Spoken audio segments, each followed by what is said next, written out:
Little y because **** transcriber's note, unusual and inconsistent spelling is as printed. Image 002 She went one step deeper still, bent forward and caught the little girl in a firm grip. Little y because by Agnes Giberne, author of Sun, Moon and Stars, 5 Little Birdies, stories of the Abbey precincts through the Lynn etc.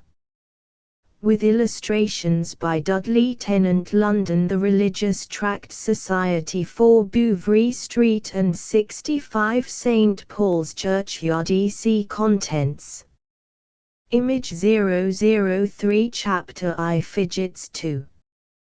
Quite Impossible 3. The Vicarage Dog 4. Little Ivy v The Wonderful News 6. Buttons and Buttonholes 7. Another Side of Ivy 8.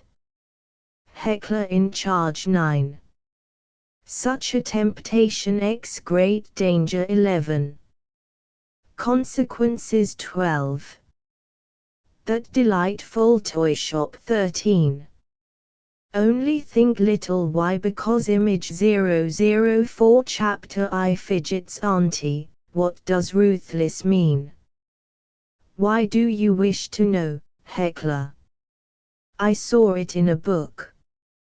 You shall show me the passage by and by. Just now you have to work. Heckler was hemming a small pocket handkerchief, with red edges. She liked doing this, because it was for Chris, but she did not love work for its own sake. She liked nothing which meant sitting still. Hers was a rather curious name. She had been born in Iceland, under the shadow, so to speak, of Mount Hekla. That was why she was so called. She sat at a small table in the middle of the room, with her back to the window, and Miss Story, a slender, small, middle-aged lady, was near the fire.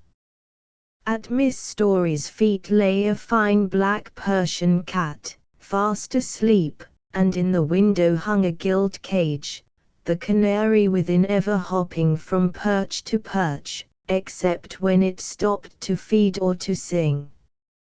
Sunshine streamed full upon the cage and upon the draped white curtains. It was a sunny day, but very cold, and patches of snow in the front garden told of a recent fall. Miss Story kept very upright and very still, and her small delicate fingers scarcely seemed to move as they knitted. But Hekla was neither upright nor still.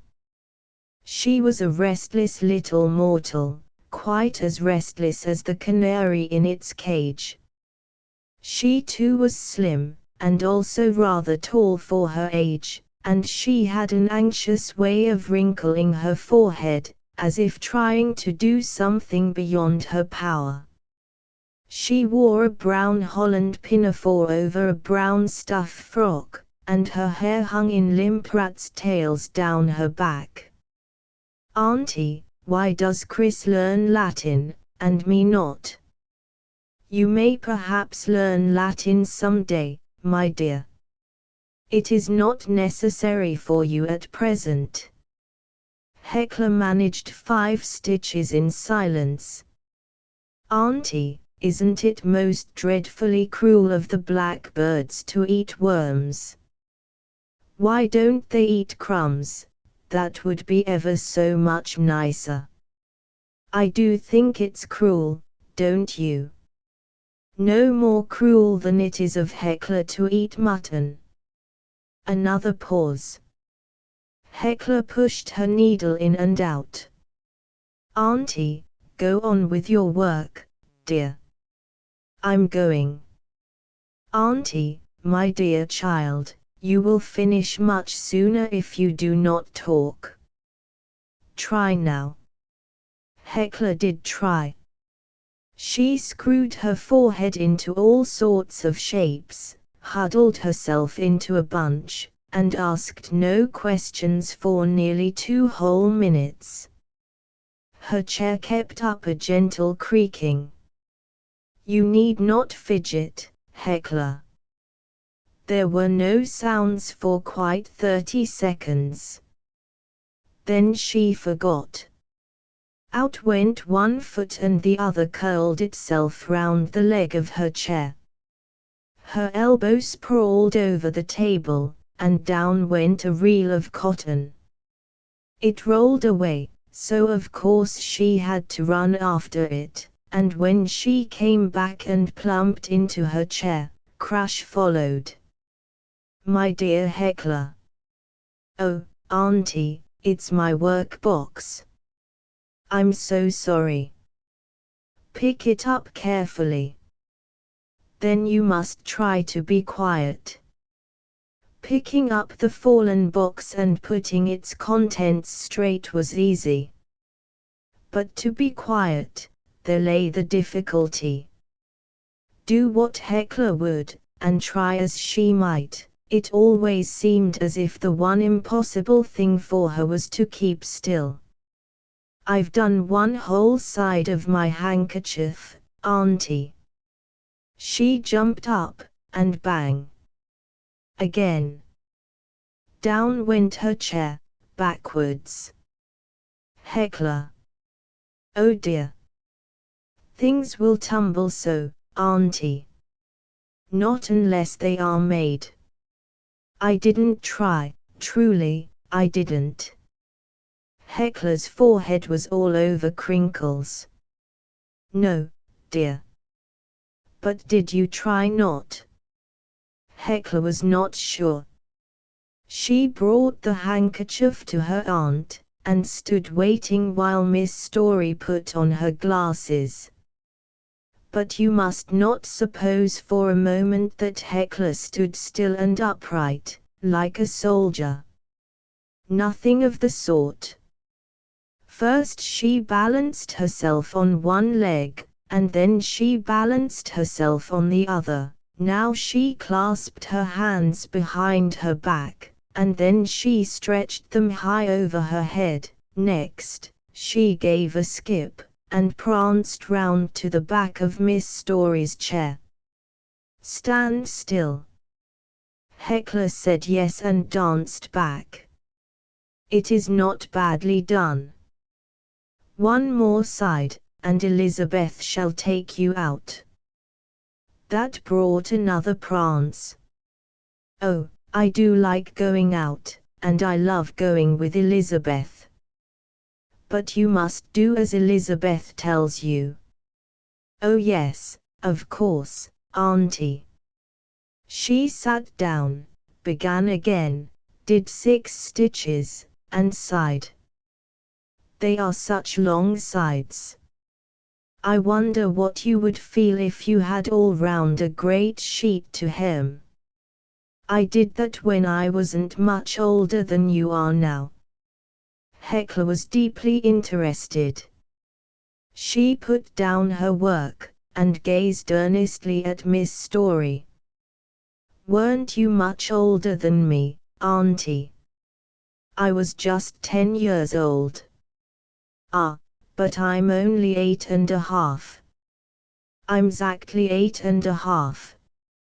18 months is not so very much difference." Privately Heckler thought the difference enormous. She felt that at 10 years old she would be very nearly grown up. But she only asked, "What made you hem the sheet? Was it for punishment?" "No, not at all. The sheet had to be hemmed, and I wanted to help my mother." Heckler considered the question with knitted brows. She felt convinced that her aunt must have been an extraordinarily good little girl, far superior to all little girls whom she had known, especially superior to herself. Heckler was most anxious to be good, and her great desire was to please everybody, but the idea of hemming even one side of anything so vast as a sheet, that simply lay outside the world of things possible. "Weren't you obliged to do it?" she inquired hopelessly. "No, certainly not. I used to get up in the early morning, and get a piece done before breakfast." More and more astonishing. "Not in winter, Auntie?" "Yes, in winter." Hecla gave it up as a hopeless case. She was generally wide awake enough at night, but profoundly drowsy in the morning, at least, in winter mornings. "I shouldn't like to have to hem a sheet. It would take me, I think a whole year." "Not unlikely, at your present rate." Hecla understood, and felt ashamed. She picked up the handkerchief which lay at her feet and set to work anew. Silence actually lasted for nearly 5 minutes, by which time she felt that she was almost rivaling Miss Story's past goodness. It was a fair-sized room in which they sat, crowded with heavy old-fashioned furniture. Each chair, not in use, stood rigidly with its back against the wall, only never touching it, for fear the pretty paper might be rubbed or scratched. The semi-grand piano, on which nobody ever played, for Hecla practiced on another, was laden with handsome old china and framed photographs, always arranged in the same manner. On the mantelpiece were a number of valuable vases, placed in a row. An ornamental corner bookcase held many handsome calf-bound volumes, each of which had invariably the same neighbors. Miss Story and her sister disliked changes. They had lived here all their lives, seldom going away even for a short time, and they did their best to keep everything both inside and outside the house exactly what it had always been. That, at least, was Miss Story's aim, and whether Miss Anne felt the same or not, she seldom differed from her sister. Until the coming of little Hecla, some 18 months before this date, nothing had disturbed the even tenor of their lives since Miss Story's girlhood. Everything in the house had gone steadily on, as if by clockwork, like the aged timepiece in the hall, which never was known to lag behind or to run ahead. Nothing and nobody under that roof had ever been in a hurry, or afflicted with fidgets. Certainly not Miss Story, or Miss Anne Story, or the elderly servant who had done most of the work, or the stolid young girl who helped her, or the silent old charwoman who sometimes came for a day's work, or even the dignified Persian cat. All had gone on calmly, smoothly, placidly. But when their only sister died, leaving one little girl alone and friendless, it became their duty to take her. And they did not hesitate. They determined at once to have the child, though they, especially Miss Story, felt that it would be a trial. And it no doubt was a trial. Though they were very fond of the child, she worried them a good deal, without in the least meaning to do so. Miss Story was not really old. Many a woman of her age is still active and vigorous, and even young, and Miss Anne was many years the younger of the two. Still, they had lived so long in one particular way, that it was not easy for them to change. And with the coming of little Hecla, an eager, affectionate, talkative, restless child of 7, accustomed to be made much of and to get her own way more than was perhaps wise, things were a good deal altered. It could not be otherwise. For years and years the sisters had lived in quiet, and had had everything about them neat and regular and orderly.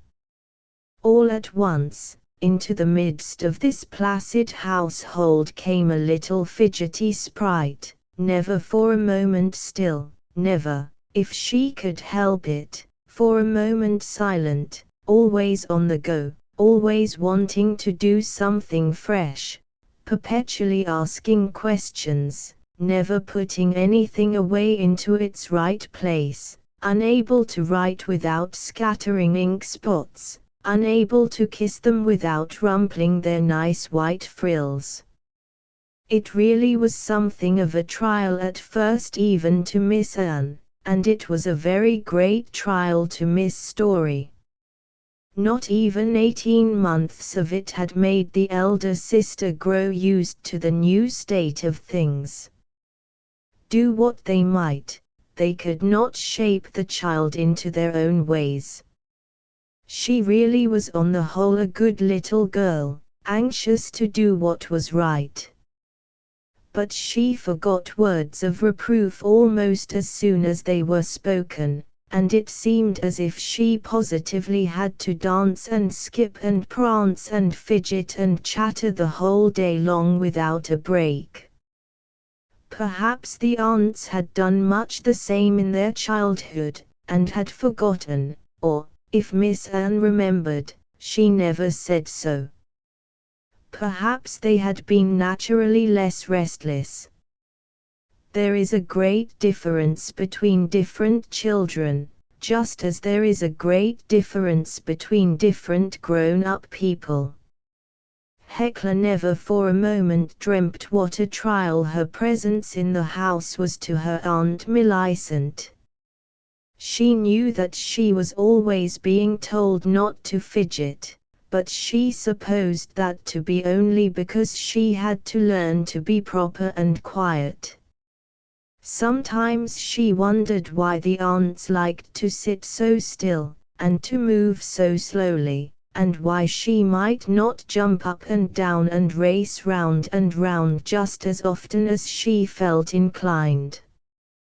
But she never questioned in her little heart their real kindness and love, and it never so much as came into her head that she could be a trouble to either of them. Chapter 2 Quite impossible that is done.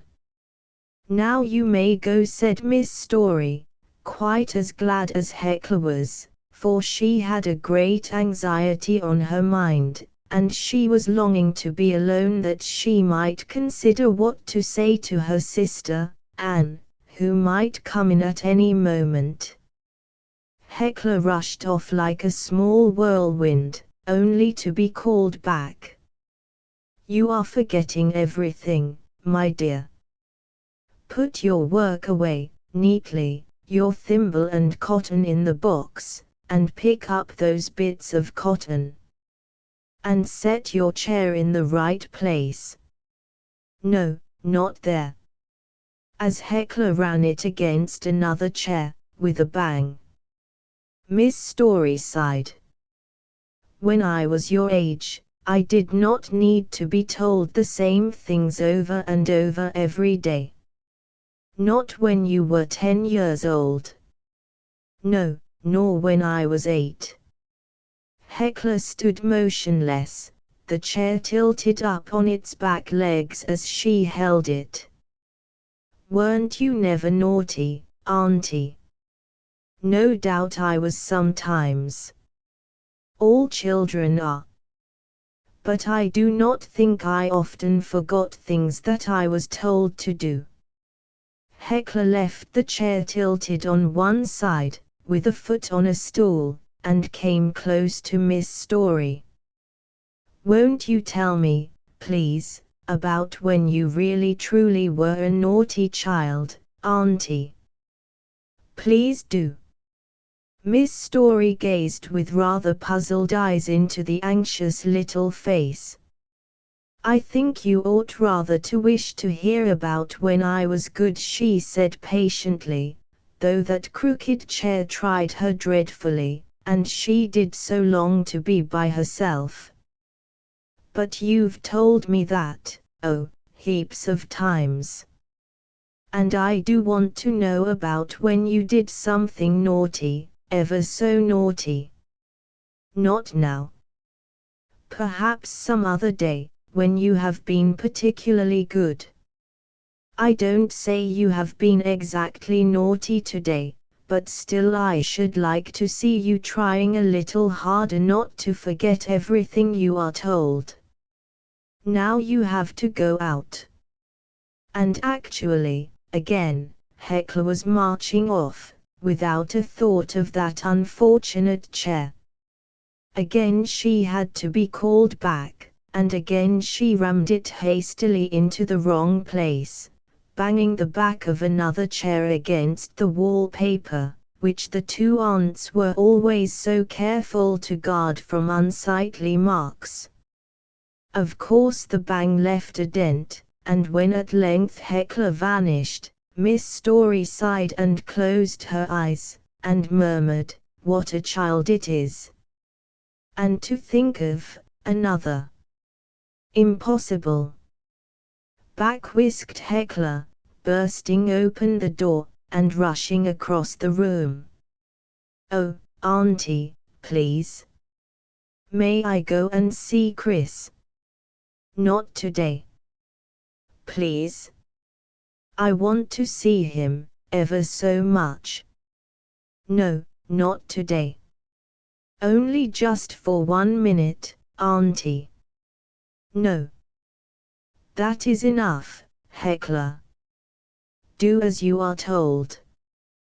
You are to have a walk in the country, not to the shops. Remember."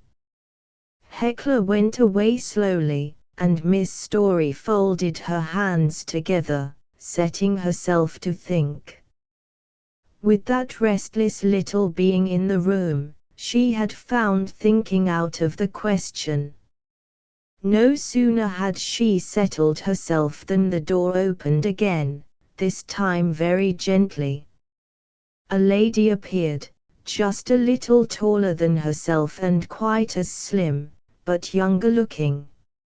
Miss Story's hair was fast turning grey, while Miss Anne's was all a soft light brown. She wore a shady hat, and she had pretty, kind, blue eyes. "Anne, sit down, my dear. I want to tell you something." Miss Anne obeyed slowly. She had been educated never to do anything in a hurry.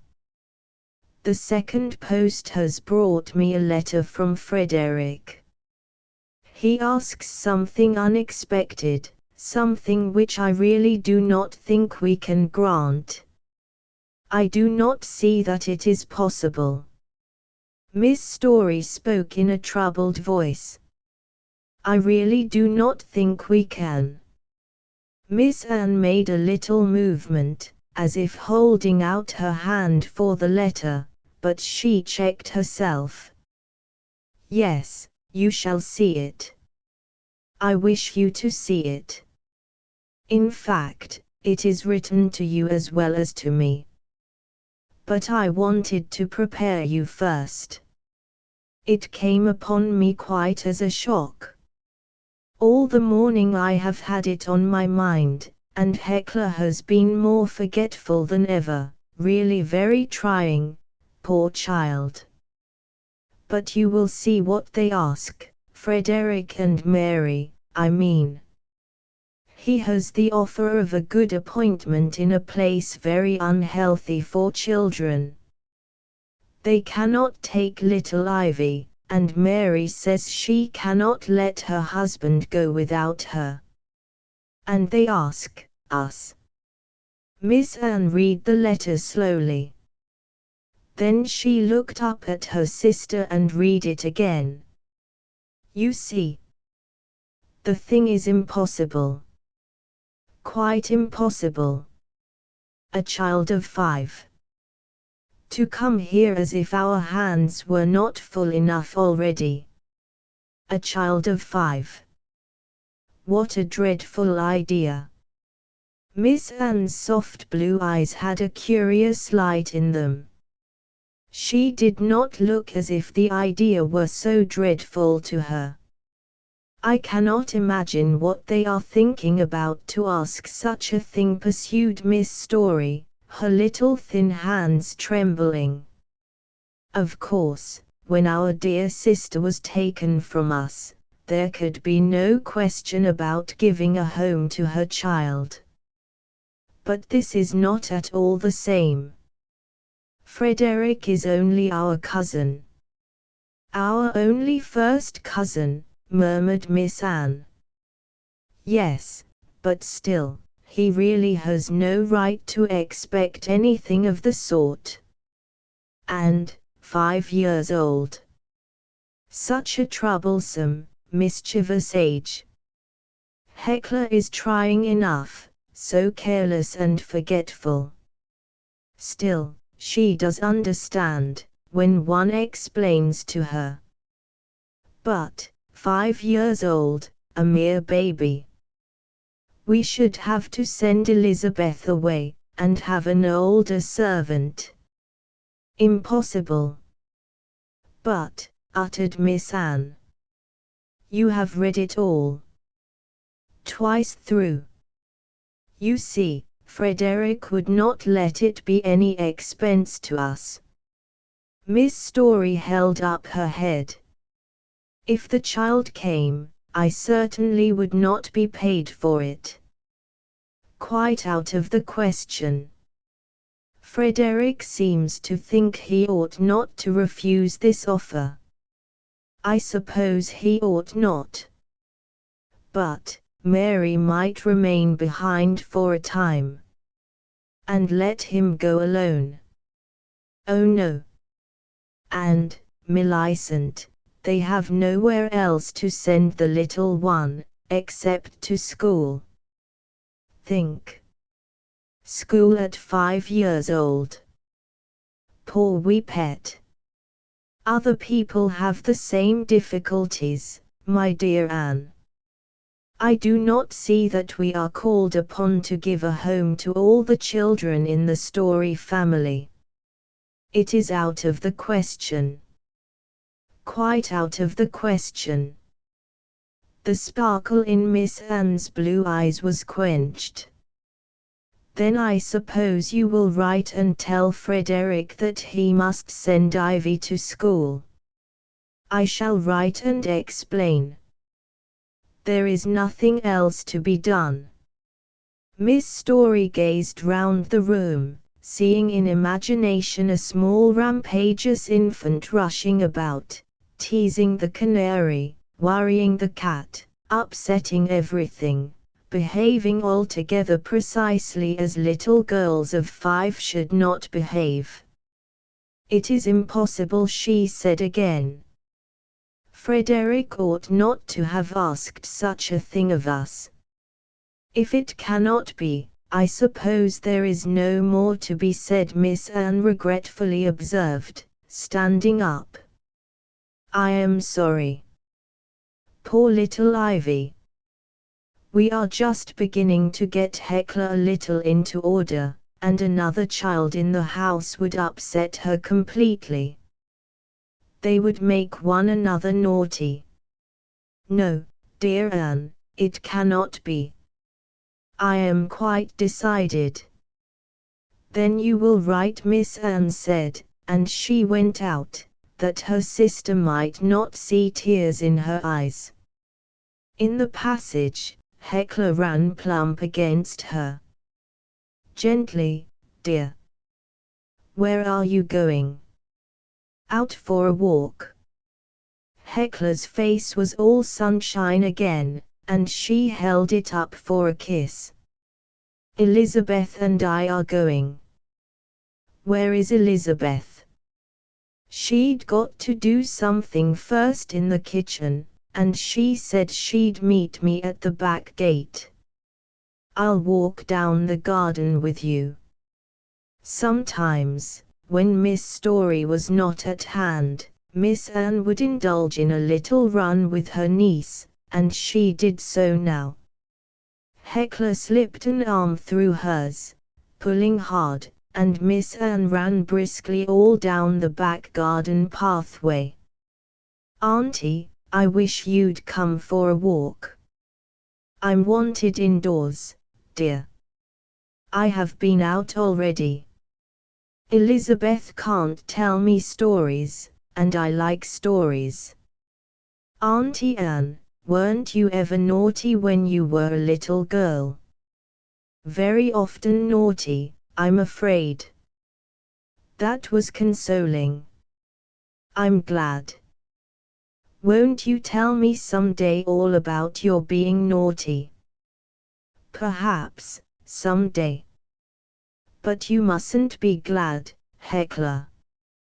You ought to be sorry when people are naughty." "If it was a grown-up person that was naughty," suggested Hecla. "But not if it was once you, Auntie." Miss Anne was puzzled, not seeing what the child meant. "Here is Elizabeth," she said. "Now be sure you get back in good time. Elizabeth has to lay the cloth, you know, at 1 o'clock. You have just an hour." Hecla nodded, smiled, promised, and ran off, Elizabeth trying to catch her. Miss Anne walked slowly back to the house, pausing on the way to look at her favorite flowers, and thinking hard about poor Frederick and Mary, obliged to leave their dear little child behind, and not knowing where to send her. "If only we could take little Ivy in.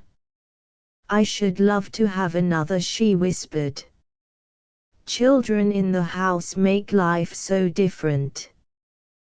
Then she looked up, almost guiltily, as if it were wrong not to feel as her sister did. And yet again she murmured aloud, "Poor little Ivy. If only we might." Later she returned to the drawing room, where Miss Story sat as before, calmly knitting. A letter lay at her side, addressed and stamped. "I have written to Frederick, Anne." Something in Miss Story's face brought a gleam of hope. She looked tired and pale, but the smile was unusual. Miss Anne almost held her breath. "I have told Frederick that we will give little Ivy a home. I could not say anything else when I began to, why, my dear Anne." For Miss Anne broke into a little cry of joy, and dropped down on her knees in front of Miss Story's chair, looking up with eyes that overflowed. "My dear Anne, you are quite agitated." "I'm so glad, almost sobbed Anne. "I could not bear to think of that poor little pet going away among strangers when when perhaps we could have had her." "Thank you, dear Millicent. Why did you not tell me that you wished it so much?" "I could not, of course, if you felt that it was impossible. I did feel so at first, very strongly. But when I began to write, somehow there was nothing else to be done." Miss Story hesitated, and a faint pink flush rose in her cheeks. "It seemed to me, I seemed to see our dear Lord, when the little children were brought to him, taking them in his arms. And I wondered if, perhaps, he wanted us to take little Ivy for him, and then, I could do nothing else but write and tell Frederick. It will be something of a trial, no doubt, but still, if it has to be." Miss Story sighed, yet smiled bravely, and Miss Anne looked radiant. Dear Millicent, I'm sure you never will regret it. Ivy was such a little darling when we saw her last. 2.5 years old. But she is 5 now. She shall not be any trouble to you, if I can help it. Ah! But all will be right. We cannot do anything else, said Miss Story. Chapter 3 The Vicarage Dog. I want to go round by the windmill, Elizabeth. I'm afraid there ain't time, Miss Heckler. We haven't got but just an hour. Oh, but there is. I know there is. We can run, you know. Do please say yes, there's a dear Elizabeth. Heckler looked beseechingly into her companion's round, rosy face and honest eyes. Elizabeth was only 16 years old, which is not really old, though Heckler looked upon her as very much grown up indeed. She often wished to be 16 herself, because she felt that then she would be able to do whatever she liked.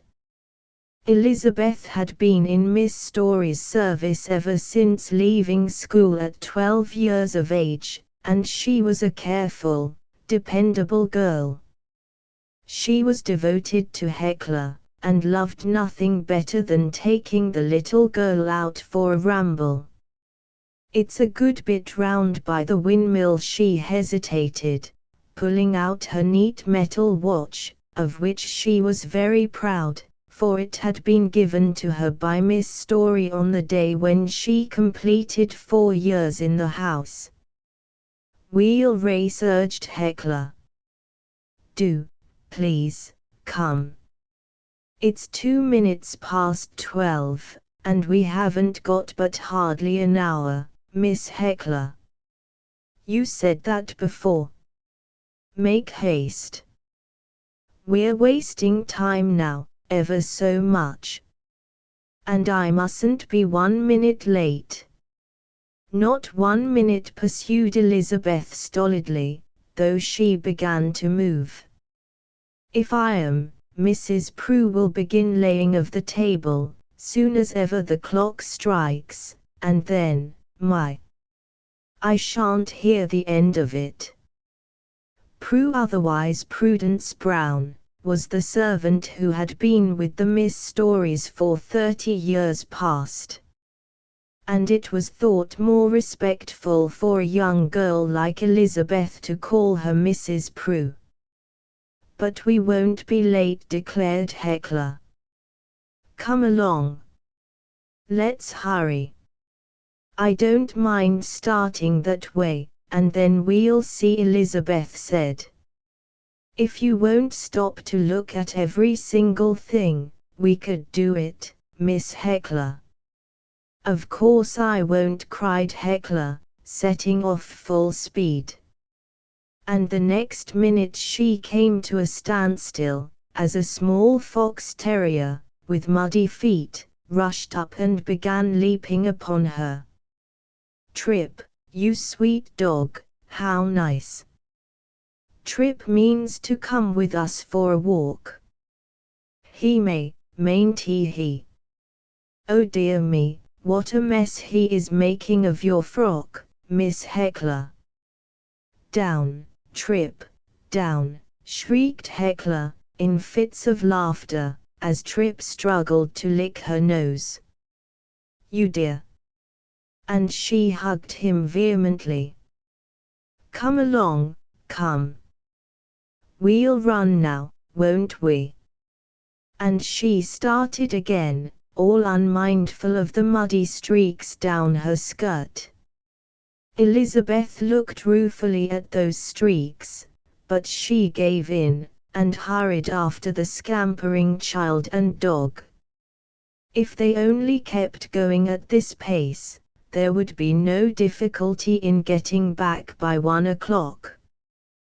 Trip was the vicarage dog known to everybody in this small town of Nortonbury, and a great friend of Heckler. When Chris was at school, and when his master was busy in the study, Trip would sally forth alone in search of amusement. Sometimes he had to be content with racing after birds, sometimes he had the delight of a mad scramble after a cat, but if only he could come across Heckler, he was perfectly happy. Under no consideration might Trip be ever admitted into the cottage, that being the name of Miss Story's pretty little house. Miss Story had a great objection to dogs, partly on account of her dear cat, partly for fear of dusty or muddy footmarks on doorsteps and carpets.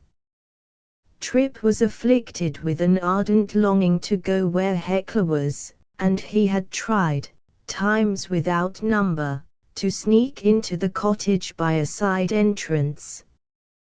But Mrs. Prue felt like her mistress, and waged war on his kind. The moment Trip's black nose showed itself, he was sure to be sent flying by broomstick or poker, to comfort himself outside at a safe distance with a fury of barks. Here in the lanes he might follow the little girl to his heart's content, and nobody would find fault, if only he would refrain from jumping on Heckler with those muddy paws. Elizabeth scolded him in vain, for so soon as she began to scold, Heckler felt sure his feelings must be hurt, and then she tried to comfort him, which made him jump on her more vigorously than ever. "I shall have to give you a good brushing the moment we get back," Elizabeth said despondingly. "And that'll take time too, Miss Heckler." "But we won't be late," Heckler replied gaily. Time fled fast, and one half of the hour had slid away, as such hours do slide, out in the sunshine and the fresh air, when she cried, "Oh, look!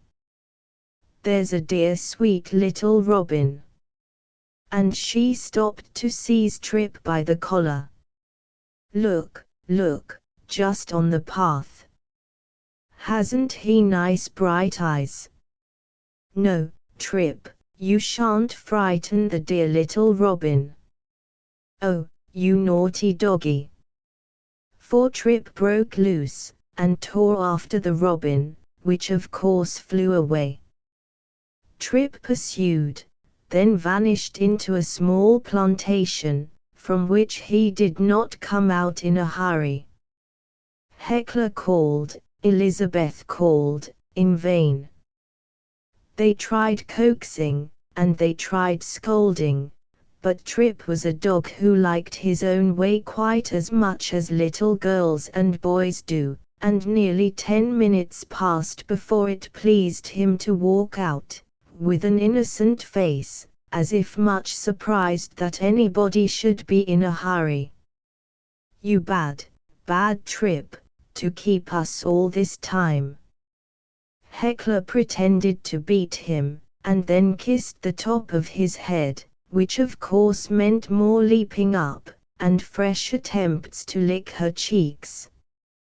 "And he's been and got into more wet mud, and he's making of your frock worse than ever," declared Elizabeth ruefully. Wherever the sun shone, a thaw went on, and this meant many muddy patches.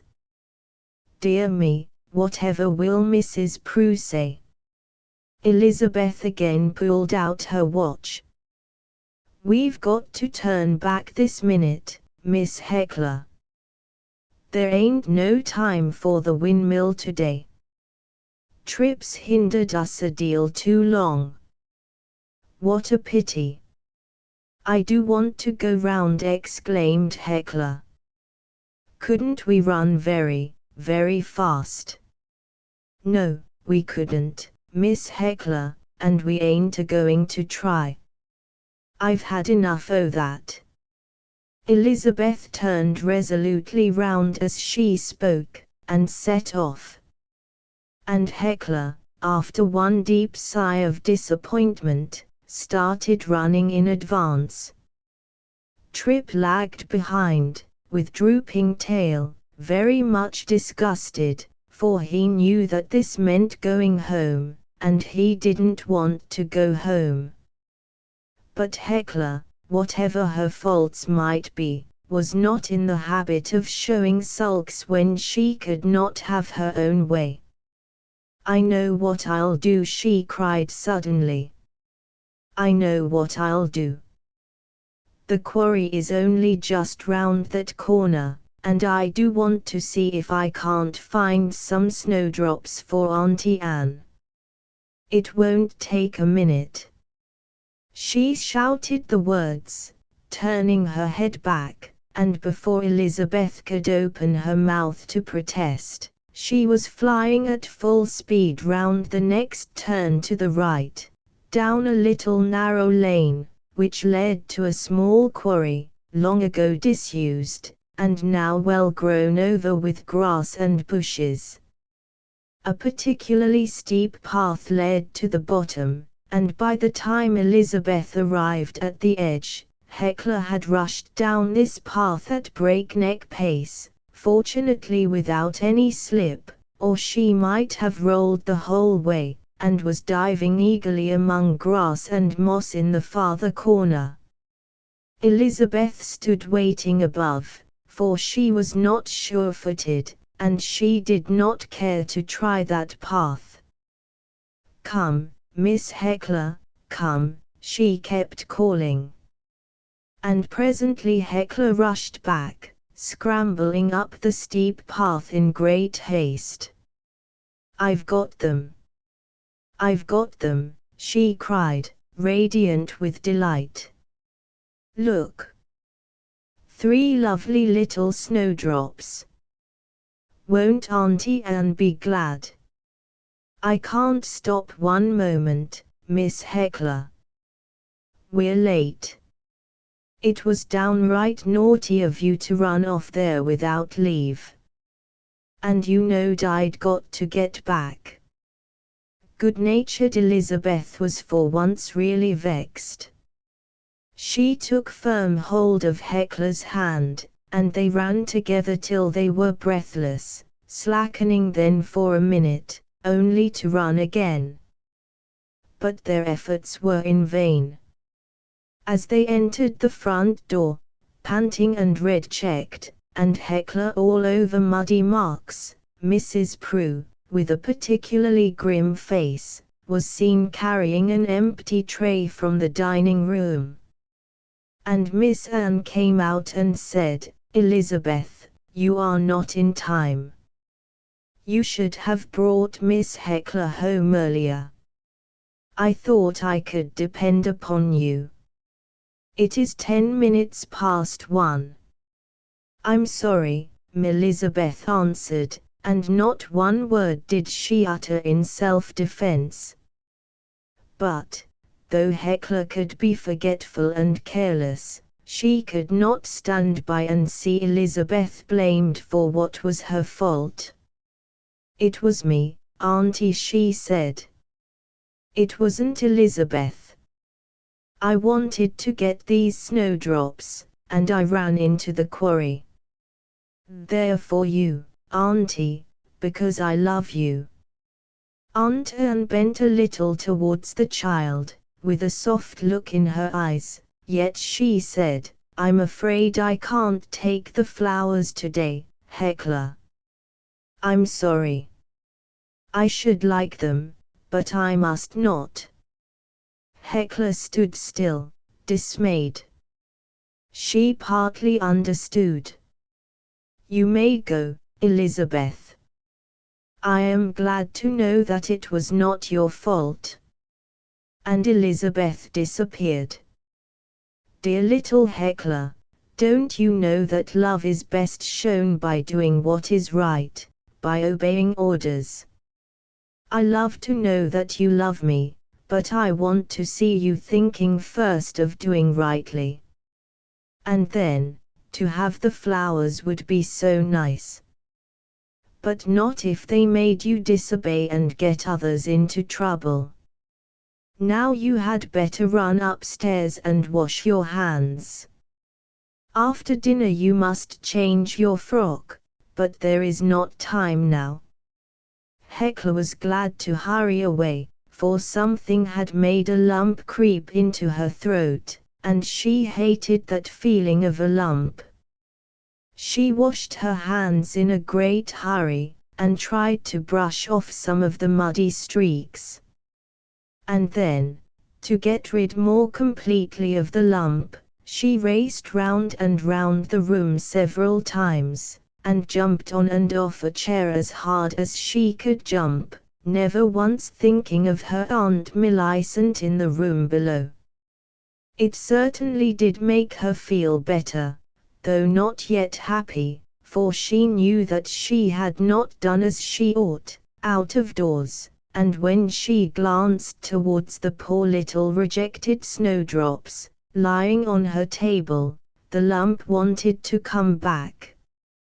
It was not surprising that, when she got downstairs, Miss Story asked, "What have you been doing, Hecla, to make such extraordinary noises overhead?" "Oh, I only jumped, Auntie." "Pray don't make such a noise another time." Early dinner that day was rather a solemn meal. Miss Story did not say anything about the late return, as she knew that Miss Anne had already spoken, but the usual chatter on Hecla's part was stopped, and the little girl was made to feel herself just a little in disgrace. As they left the table, Miss Story said to her sister, "I think, my dear Anne, that as Hecla has forgotten so many things today which she ought to have remembered, we will put off telling her our news until tomorrow." "Perhaps it will be best," assented gentle Aunt Anne. "What news, Auntie?" cried Hecla. "I do love news." "Oh, please tell me." "Not today, Hecla. Tomorrow, perhaps, if you are a good child." "Auntie Millicent, I will be good. I'll be most dreadfully good, if only you'll tell me." "We shall see," said Miss Story. "Now you must go upstairs." After dinner, Hecla always had to lie down on her bed for an hour, as her back was not very strong. Aunt Anne often came to read to her, which she loved, or to talk with her, which she counted still more delightful, but today for once Aunt Anne failed to appear. So Hecla lay and pondered, kicking her legs about with impatience, as she tried to imagine what the news could possibly be. She worried and worried, guessed and guessed, ransacked her little brain for ideas, and felt as if she really did not know how to wait such a tremendous length of time as a whole afternoon and evening and night. Was it something to do with Chris? Or was it something to do with Trip? Or had somebody sent her a nice present? Hecla loved presents. Or was someone coming to pay the aunts a visit? That did not happen often, but it was nice when it did happen. Or was there to be an excursion somewhere? What could it be?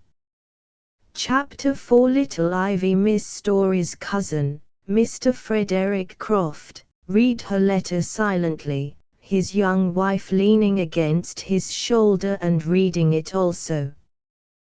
They were alone together. "Kind creature," he said at length. "I didn't really expect it of her." "I did, Fred. She is so dear, so really good. Anne would be ready enough. Anne loves children. But Millicent, she would do anything she felt to be right. Yes, that's it. She writes sweetly, but it's because she thinks she ought. Not because she wants Ivy. And the question is, were we right to ask it of her? I don't see that there was anything else to be done. What I mean is, am I right to let you come with me? That is the real question. I knew you meant that. But you can't help it, dear, because I am coming. Mary Croft spoke firmly. If I forbade it, you would not come. You are not going to forbid it. What if the climate should make you ill? What if it should make you ill? She asked. Then, of course, but it is my plain duty to go. And it is my duty, Fred, to go with you. It is not necessary for you, as it is for me. Fred, don't argue any more. My mind is made up. And you know you couldn't get on without me. You would be wretched, miserable. You know you would, repeated Mary Croft. As for the climate, I am twice as strong as you are, and much less likely to be ill. And if you should be ill, I must be there to nurse you.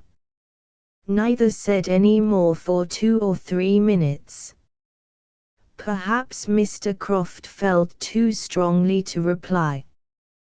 His next words were with a husky laugh, which sounded as if tears might not be very far distant.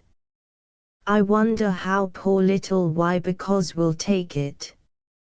She will say, that Mary answered, trying to conquer the shake in her voice. For, though she was quite determined not to stay behind when her husband went to Africa, it nearly broke her heart to think of leaving her darling Ivy. We must tell her. She is so sweet, so reasonable, murmured Mrs. Croft. She will understand that it has to be. I'll tell her. You must leave it to me. No, no, Fred. Not you. You have enough to think about. I shall do it. Mary Croft always tried to spare other people. I don't believe you can. Yes, I can. And I know you can't. I shall explain how it is.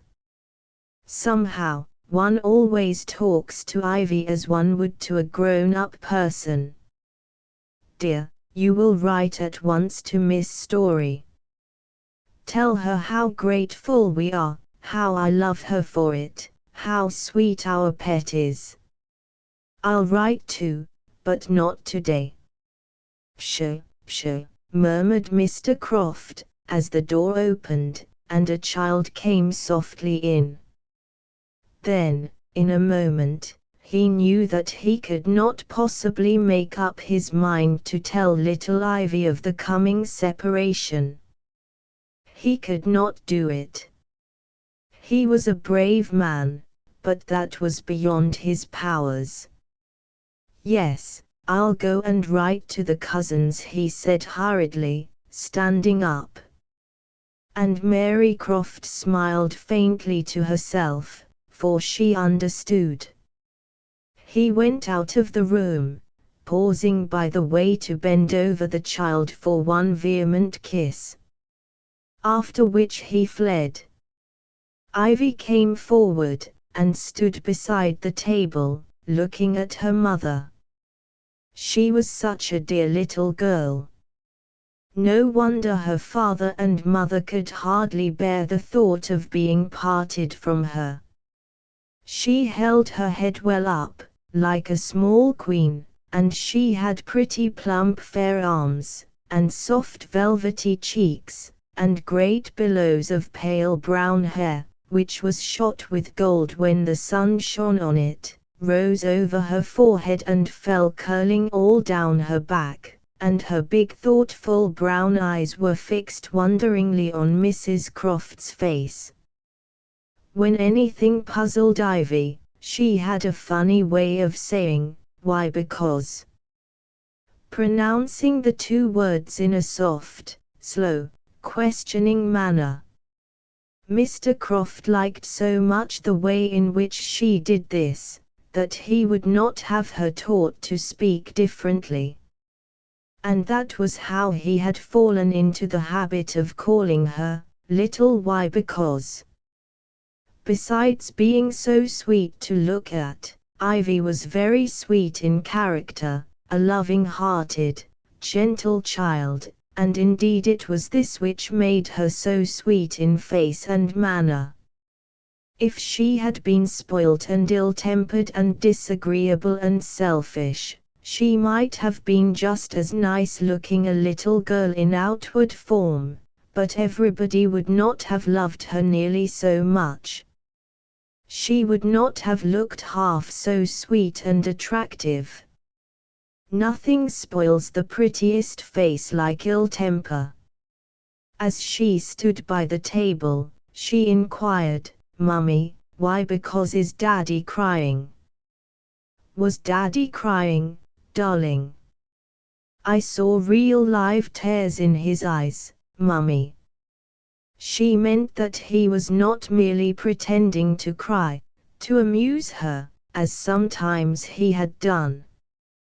"He is sorry, pet, and so am I. We have to do something that we don't like to do, and it makes us sorry. And yet it has to be. Sometimes, you know, God tells us to do things that we would much rather not do. Why because? Always because He loves us, darling. We may be quite sure of that." Ivy waited for more, quietly standing and waiting, as a grown-up person might have done, not fidgeting about, as Hecla would have done in her place. All her short life she had been much with her elders, and often she had a manner beyond her years. Yet she was a most happy little girl, full of enjoyment. Mrs. Croft came round the table to where Ivy was, and sat down, putting her arm round the child. "Sweet, do you remember last summer, when we were at the seaside, that Daddy had to make you wear big blue spectacles when you were down on the shore? You didn't like them because they kept you from seeing the beautiful sea and waves properly. And you wanted to take them off, and Mummy had to say no, and then you asked, 'Why because must you wear them?' And Daddy explained that it was because Ivy's eyes were weak, and if she didn't wear the spectacles, the hot sun would make them worse, and then they might be weak always, but if she did as she was told, they would soon be stronger. And it was just because Daddy and Mummy do so love their little girl that they made her keep on wearing those tiresome ugly big spectacles. Don't you see? Not because we wanted to trouble our pet, but only because we loved her so." Ivy smiled. "And it is the same thing with our kind loving Father in heaven, Ivy. Sometimes He sees that we need a trouble, something like wearing those spectacles, something that tries us and makes us sad, and yet He sees that if we don't have it, we shall not be strong and well in our spirits by and by.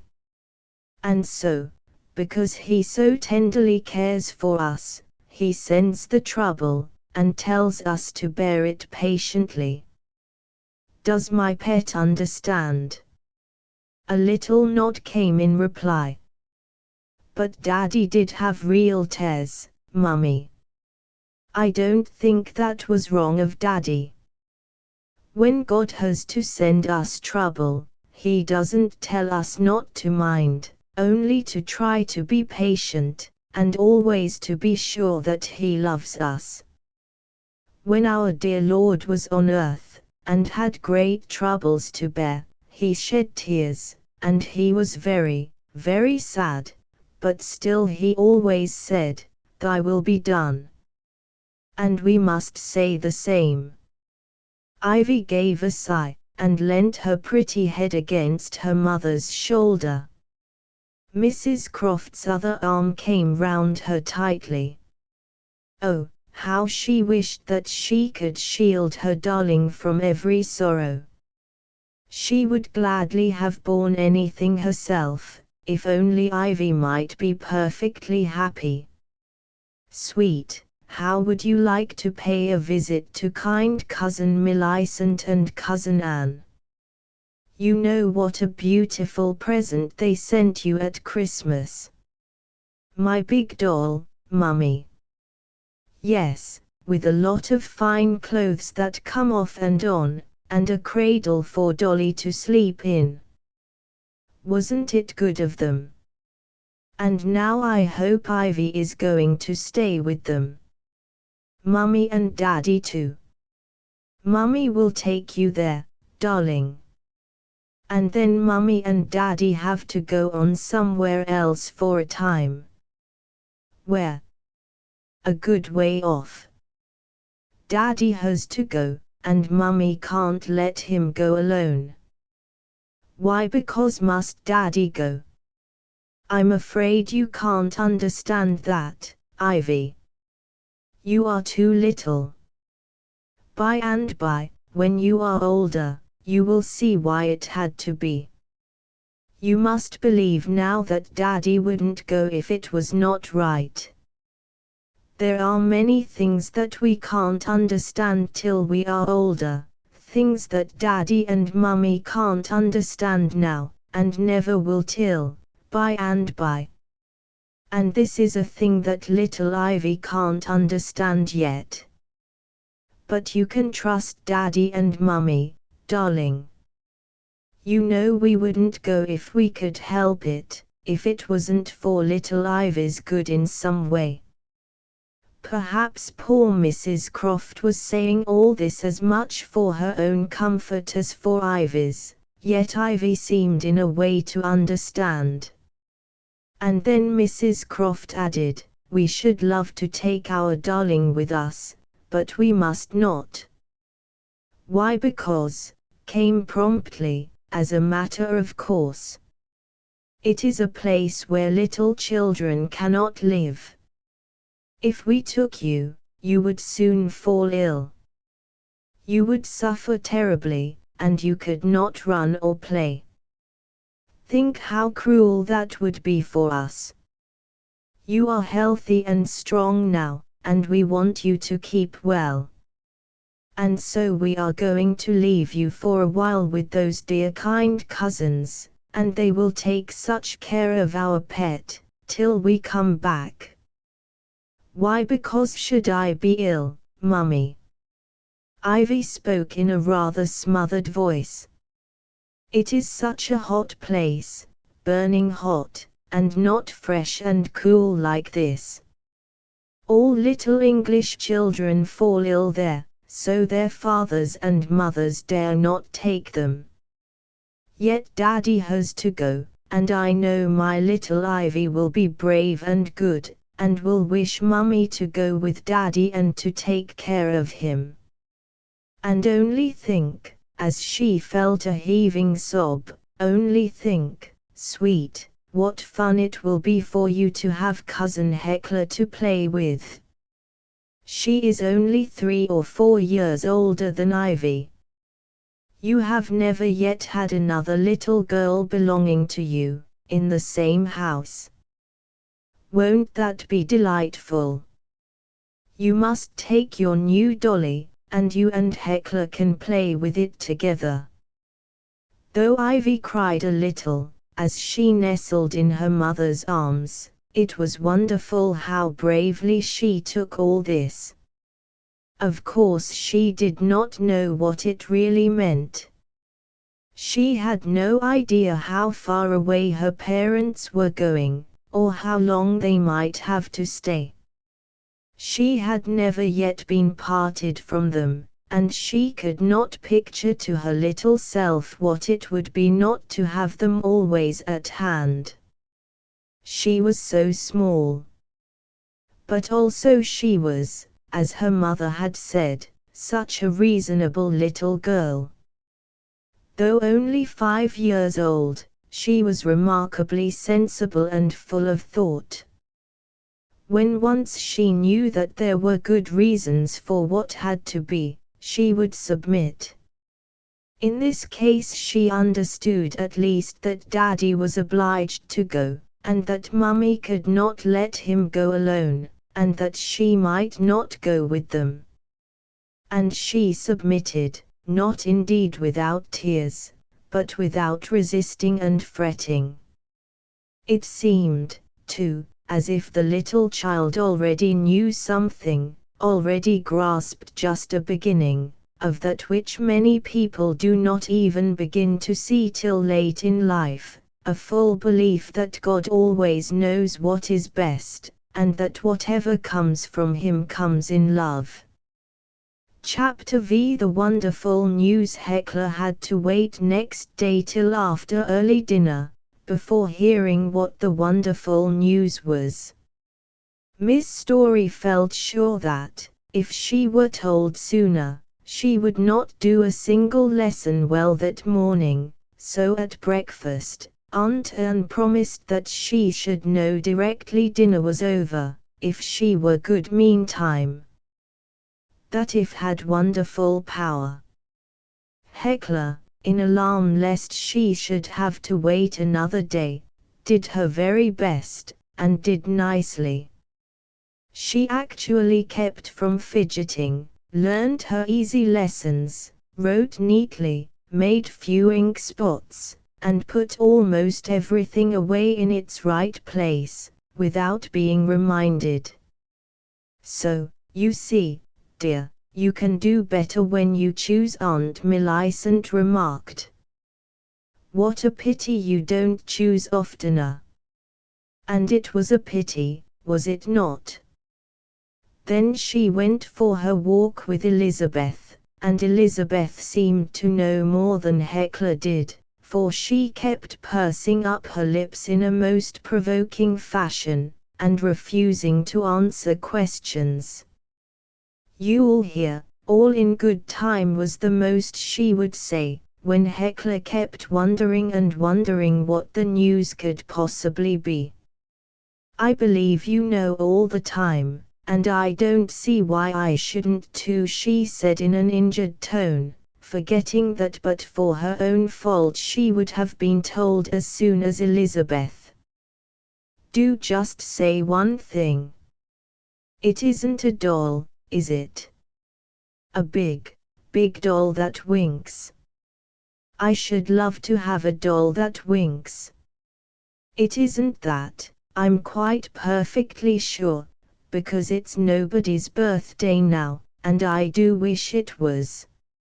"If you're quite perfectly sure, Miss Hecla, there ain't no need for me to tell you."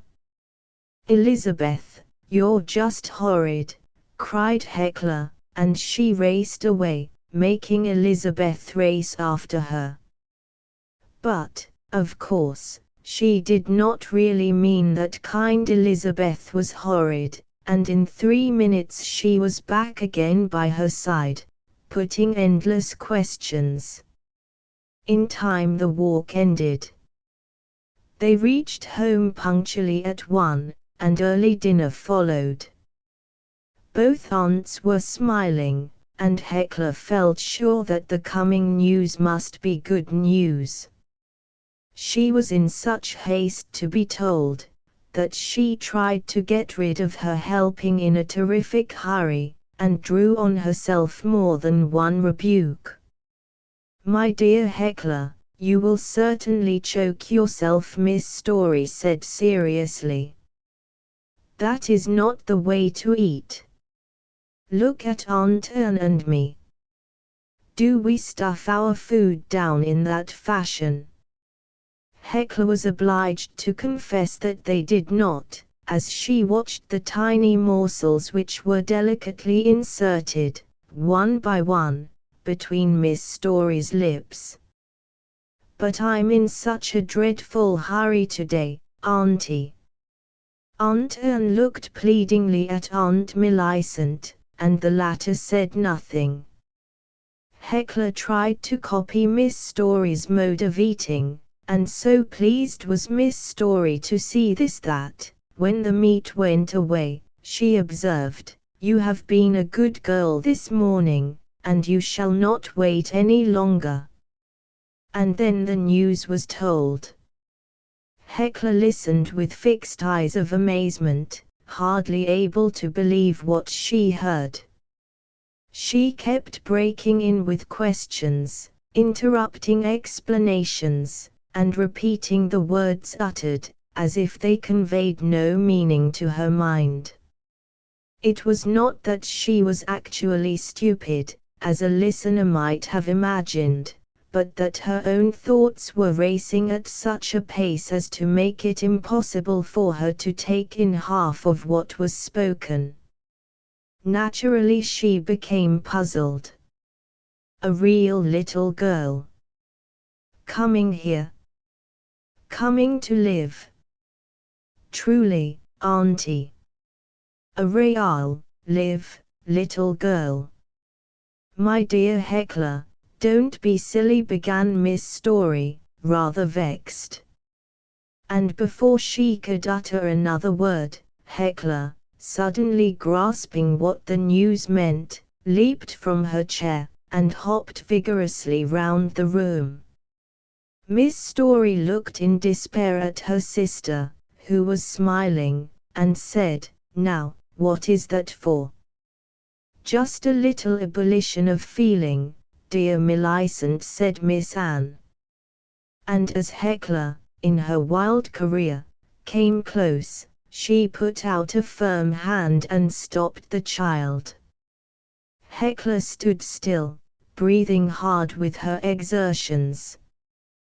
"What's ebullition, Auntie?" Miss Anne did not take the trouble to reply, since she knew from experience that the explanation would be forgotten in 5 minutes. She only said, "How will you like to have little Ivy?" Hecla gasped with joy. "And is her name Ivy, Auntie?" "We have told you so 4 times already," remarked Miss Story. "Surely you knew that you had a little cousin named Ivy." Yes, of course Hecla had known it, but she had a provoking way of seeming to forget things, just when she ought to have remembered them. "And will she be ever so much smaller than me?" "Now, Hecla, why do you not ask sensible questions? Ivy is more than 3 years younger than you. And will she be here always, always?" "For a time she will be here, while her father and mother are abroad." Hecla wanted to hop again, but Miss Anne held her fast. "That was what I expected," Miss Story said, sighing. "We ought to have waited till after dinner, as I intended." "Yes, you were right," agreed Miss Anne. "Now, Hecla, you are to sit down and eat your pudding. No more hopping. You know that you are not allowed to get up in the middle of dinner. Unless Auntie Millicent wants me to ring the bell." But she did not want you to ring the bell just now, so that has nothing to do with the question. "Oh, but I'm so dreadfully glad, Auntie." Hecla danced round the table to her seat, and plumped into it. "I don't want any pudding, please." "But pudding is good for you." And Miss Story sent a helping, as usual. That is to be eaten, my dear. Heckler began it in a distracted style. Oh dear, what is Ivy like, Auntie, please? She was a very dear little girl when we saw her last, Miss Anne replied. You and she will be great friends, I am sure. Heckler gave a leap in her chair, which set the glasses rattling, and her spoon fell, handle and all, into her rice pudding. My dear Heckler, protested Miss Story, but she was unheard. Heckler's cheeks were crimson.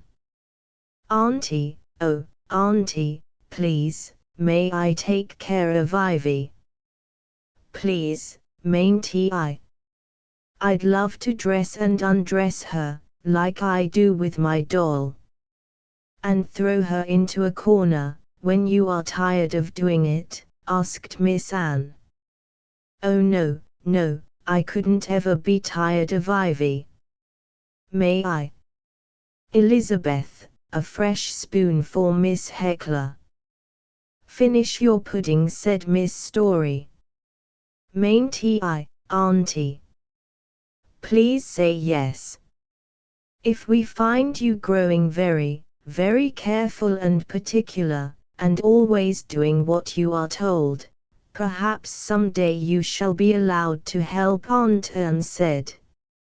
But you must show us first that we can trust you, Heckler. You must not go on forgetting everything you are told. Heckler swallowed a big mouthful with a gulp. I'll never, never, never forget one single thing ever again, Auntie. And then you'll know I can be trusted, won't you? Yes, I think we should know then, Miss Anne said. And Miss Story shook an unbelieving head. Auntie, I don't feel as if I could lie down quiet this afternoon, pleaded Heckler, as they rose from table. I'm all over kicks and jumpiness all through every single bit of me. I do want to go out, and have a run.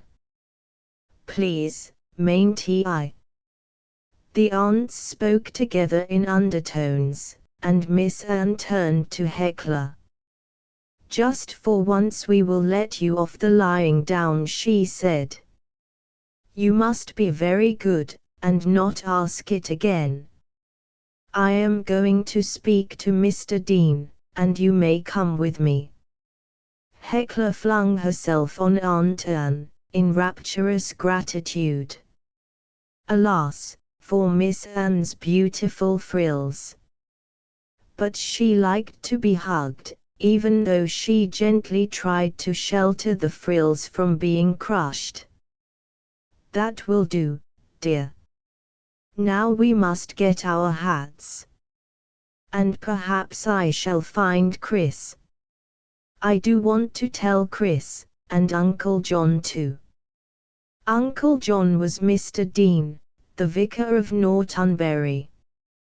He was not really Heckler's uncle, but since Chris, his nephew, always called him so, Heckler had fallen into the same way.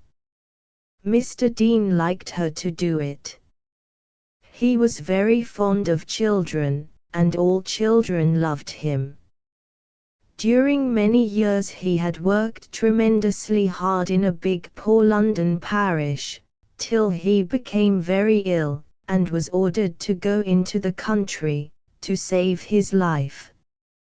He was here still, 3 years after, always hoping to be someday strong enough to go back to his beloved London work, but at present he was not nearly so. He was not married, and he had one orphan nephew living with him, just as the Mrs. Story had one little orphan niece. Heckler and Chris were great chums. He was over 10, and of course he felt himself to be years and years older and wiser than a mere little girl of 8 and a half, and, of course, he expected her to be properly meek and submissive. But, as she had an immense admiration for him, and never supposed that he could do wrong, he was really kind to her, and on the whole, he did not dislike to have her hanging round, and watching his every movement with dog-like devotion, only not quite so dumb as a dog's devotion, for whatever else happened or did not happen, Hecla always talked. As Miss Anne's Story and Hecla reached the open door of the vicarage, it generally stood wide open, as if inviting the people of the place to go in as often as they liked, which, indeed, was the vicar's desire. A pale, thin, delicate-looking man, with a face which seemed made of sunshine, came out of the front room. "What? Miss Anne and little Hecla. Come along. Come in," he said heartily. "How do you both do?" "Well, little one," Hecla burst out at once, "oh, Uncle John, only think. There's a dear, sweet, little darling pet cousin coming." "Eh, how's that?" The vicar led them in, put a chair for Miss Anne, and dropped into another himself. Miss Anne began to explain, and Hecla broke in with further particulars, as she leant confidingly against the vicar's knee. "Hush, hush," he murmured. "Polite people don't interrupt, you know."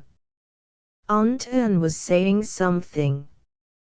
Hecla held her tongue exactly 6 seconds, and felt as if she had been silent for half an hour. "Won't it be lovely?" she exclaimed, taking advantage of a tiny halt. "And I'm going perhaps to dress and undress Ivy, as soon as ever I've shown I can be properly trusted." Mr. Dean's eyes twinkled. "Can't you be trusted yet? That is sad." "Because I sometimes forget," Hecla said, hanging her head. "But," and she brightened up, "I'm beginning this very minute, so's to be ready when Ivy comes." "It's a great thing to be trusted, Hecla. Worth trying hard for. Mind you do. And Ivy's only 5 years old, Uncle John. Ah, that ought to make a little woman of you. When she comes, you must remember that you will be the big girl, and she the little one. You will have to set her a good example.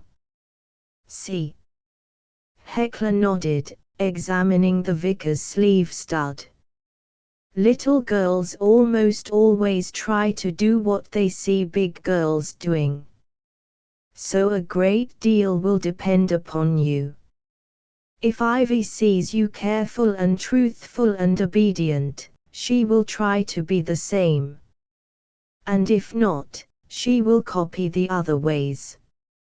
I wonder if you are going to think about this, and be a help to Auntie Anne. I don't mean ever to forget anything ever again." "That's right. Aim high, little one. Always try for the best. And how are you going to do it?" He lifted his hand gravely upward. "That is the only way," he said. "You must ask God to make you able." Hecla nodded shyly. "And now I think you must run out into the garden while Aunt Anne and I have a talk. You'll find Chris there somewhere. Down the path to the little pond." Hecla glanced at Miss Anne's Story for leave, and then, as he released her, she scampered cheerfully off, through the open front door, and down the side path of which the vicar had spoken.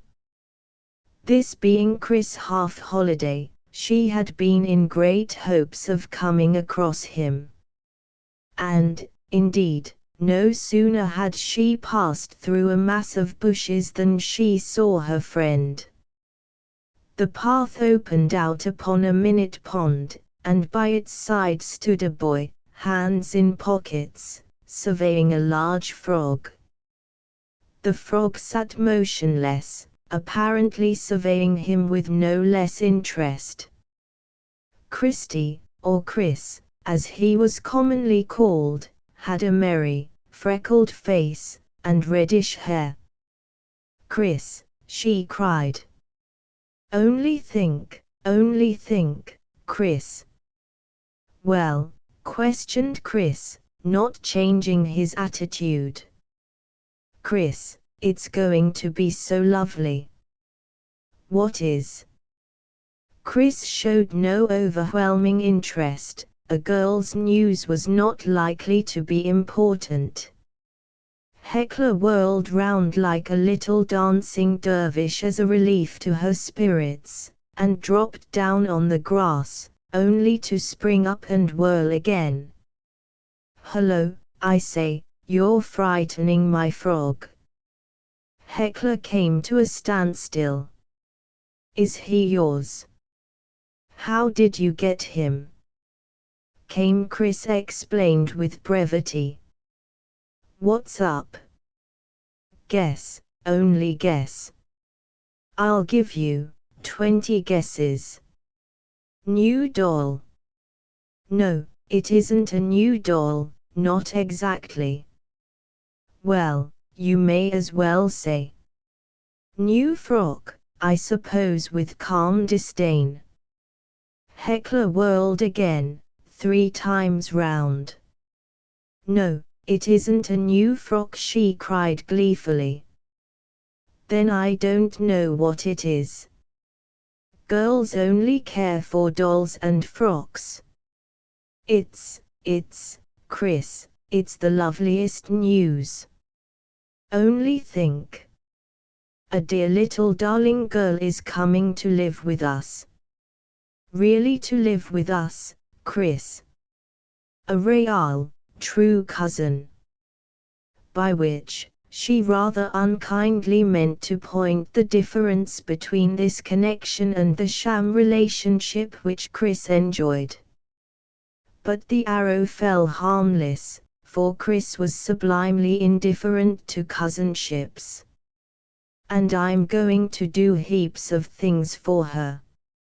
And she's to have all my toys, and the dolls most especially, for I shan't want dolls now I'm going to have Ivy. She'll be ever so much nicer than dolls, and I'll always play with her. And perhaps I'll be allowed to dress and undress her. You'll jolly soon get sick of that." "No, I shan't. I'll never get tired of her. And I've got to show I can be trusted, and I don't mean ever to forget things again. And then they'll know I can." Chris laughed.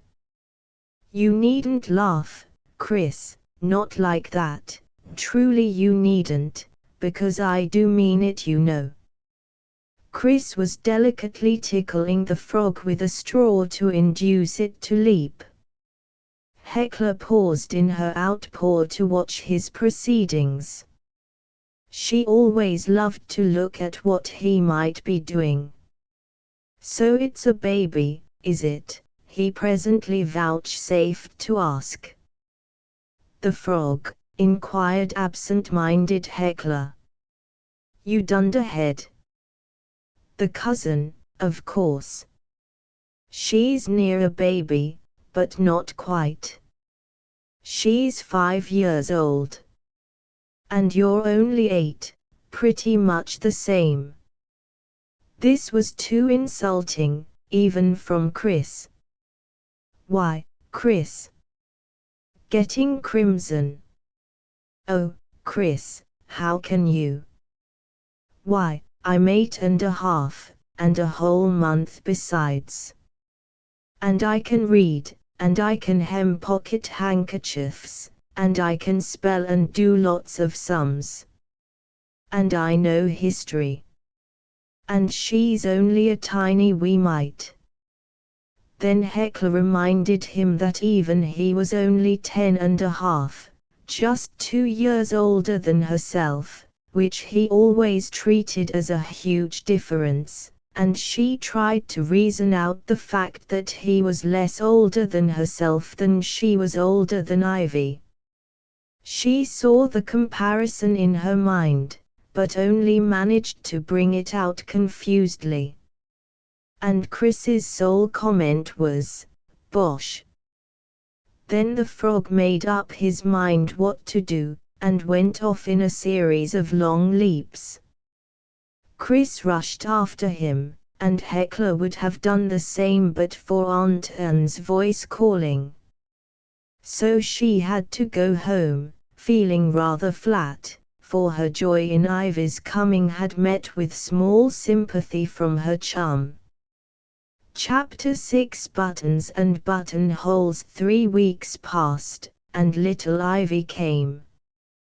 Think how happy Hecla was. She felt it to be 1,000,000,000 times better than having a present of the biggest doll ever made, even a doll which could open and shut its eyes, and would make a noise when pinched about the waist. Her most ardent wish now, a wish which had grown stronger every day of the 3 weeks, was to be trusted sometimes to take care of little Ivy. She was always thinking about this. She wanted to be allowed really to help with the child, to tie and untie her strings, to button and unbutton her clothes, to amuse her, to keep her happy, to be a little mother to Ivy. It was Aunt Anne who had put this last idea into Hecla's head. She had remarked, "Poor little Ivy will miss her dear mother so much. We shall have to try our best to make up to her for that great loss." And then Hecla began to wonder if she could not act the part of a sort of imitation mother to Ivy. It was in her busy little head that she would be so good, so sensible, so careful, so unforgetful, that her aunts would feel sure they might trust Ivy with her anywhere, out in the garden as well as indoors, and even perhaps, wouldn't that be grand, on the road as far as the vicarage, which really was only a few minutes away. What fun, if she might be allowed sometimes to trot little Ivy round there, and to have games with Chris in the nice vicarage garden. She thought and thought this over, in her funny absent fashion, during the 3 weeks.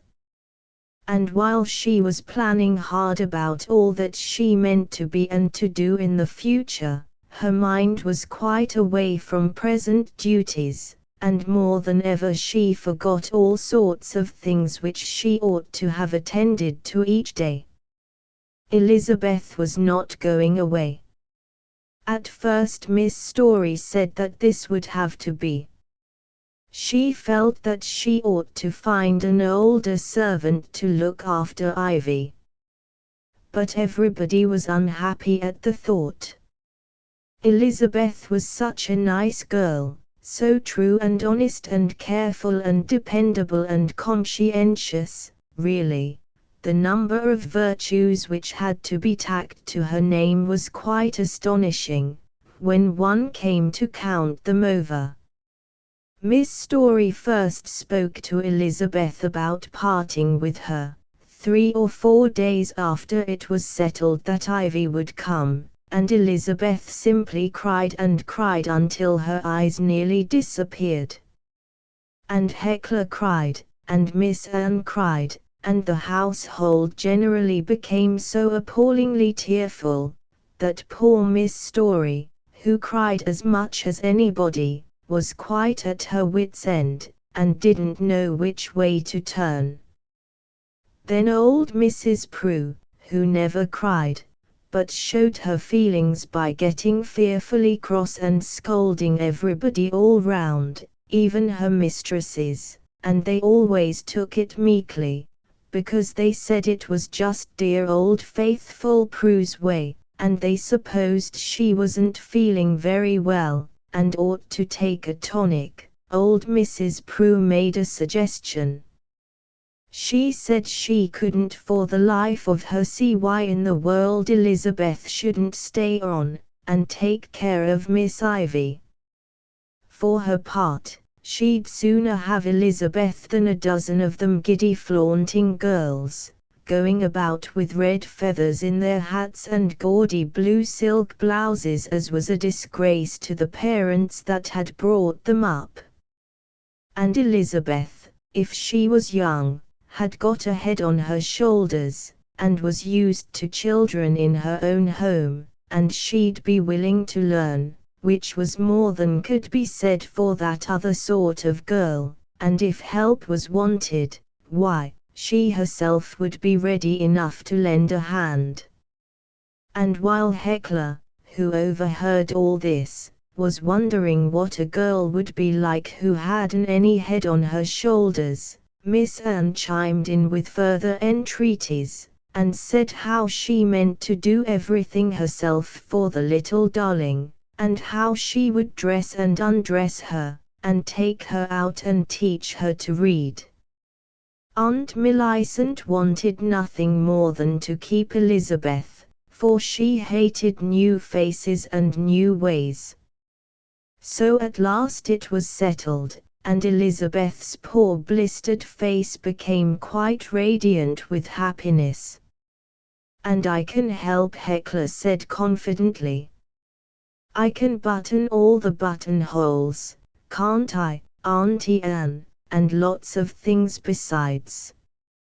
But you mustn't forget things, if you promise to do them," Miss Anne warned her.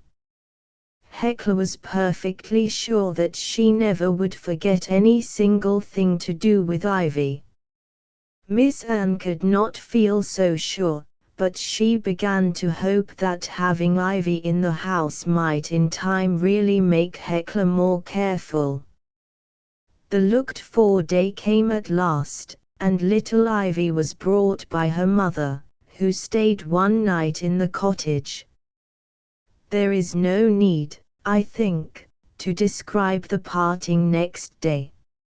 All who have seen such partings know only too well what they mean. And Hecla knew, for she had had to say a worse goodbye to her own dear mother, less than 2 years before. Young as she was, she had not forgotten that sad time.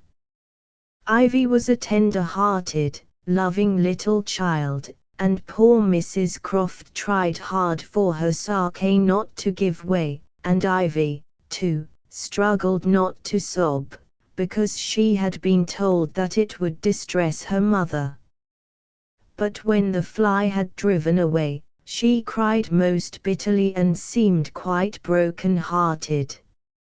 Hecla, who at first sight had tumbled over head and ears in love with the little girl, was rather astonished that she could not be comforted by either toys or sweeties, which last Hecla had bought with the saved-up pence of 3 weeks. "Never mind, she will be better by and by," Aunt Anne whispered, as the sobbing child turned away to hide her face on Miss Anne's shoulder. Indeed, that was the only thing which seemed to comfort her, being held tightly in those kind arms and petted and kissed. But happily little children soon cheer up, and by next morning, though she still looked forlorn and tears were near at hand, she was able to take her breakfast, and to be interested in things around. Hecla was allowed to leave her lessons and to play with Ivy, and she did her very best. She brought her toys and sat on the ground putting them out, and making lavish presents to the younger girl of anything that Ivy seemed to admire. A good while passed pleasantly thus, and then, when Ivy began to cry suddenly for Mummy, Miss Anne came and sat down with them on the floor, and comforted her and told one or two funny stories to make her smile. "Now I think we might go for a walk," she said. "What do you think, Ivy? Wouldn't that be nice?" Hecla bounded up. "And oh, Auntie, may I button all the buttonholes?" she cried. Miss Anne laughed at the droll way in which she expressed herself, and Ivy asked seriously, "Why, because does she want?" Hecla gave Ivy a rapturous hug. "Oh, you dear little pet," she cried. "Auntie, may we go down by the river? I want to show Ivy the bridge part, and how boats go under and out again." "Yes, I think we can go there." Hecla danced upstairs, turning round every other step to explain about the river and the bridge part as she called it, and Ivy followed slowly, step by step, holding Miss Anne's hand. Hecla was allowed to stand by, while Aunt Anne put on little Ivy's pretty blue walking frock and blue hat. "Now you may button this, Hecla," she said. And Hecla, who was not clever with her fingers, struggled till she was scarlet in the face to get a rather difficult button into its hole. She stopped at length in despair, and to their surprise Ivy's little fingers did it at once quite deftly. "Clever little thing," Aunt Anne murmured. "She's cleverer than me, isn't she, lots?" cried Hecla, overhearing what she was not meant to hear. "Mummy always lets me dress myself," said Ivy. "Then you shall do it another day," promised Miss Anne. It was a lovely spring day, early spring, yet warm and sunny. They went outside the town, not towards the windmill, where Hecla had gone with Elizabeth one day, but in another direction, past the vicarage and the old grey church, and along a country road, with a little river beside it. Presently they reached a place where the river disappeared under the road for a short distance, coming out soon on the other side. All this covered part was arched over, just like a particularly wide bridge, and that was what Hecla meant when she talked of the bridge part. It was a grand place for the children of Nortonbury. They loved to throw in sticks and small boughs and sometimes little wooden boats at the upper end of the covered part, and then to rush to the lower end and watch for the said sticks or boughs or boats to come out, carried by a swift current through the long arch. The river just there was both deeper and more rapid than elsewhere, because it had to flow in a narrower channel. Above the covered-over part the banks were steep, and the children would stand at the edge and fling in their boats. But at the lower end, there was a more shelving bank, so that they could easily climb down to the water brink, and could take them out, if the boats floated near enough. Chris and his schoolfellows would often play here on their half-holidays, when not engaged with cricket or football. Each would launch a boat, half a dozen or a dozen being started at the same moment, and then they would tear frantically down to the lower opening, watching whose boat would appear first. Hecla loved to look on at such times, if only she could persuade Miss Anne or Elizabeth to take her there. She was delighted if Chris' boat came out first from under the archway, and was disappointed if he failed to win. For Chris was her chum and her hero, and the dearest and best boy that the world had ever seen, in her opinion. Chris was fond of Hecla too, but he did not tell her so, or condescend to say pretty things to her.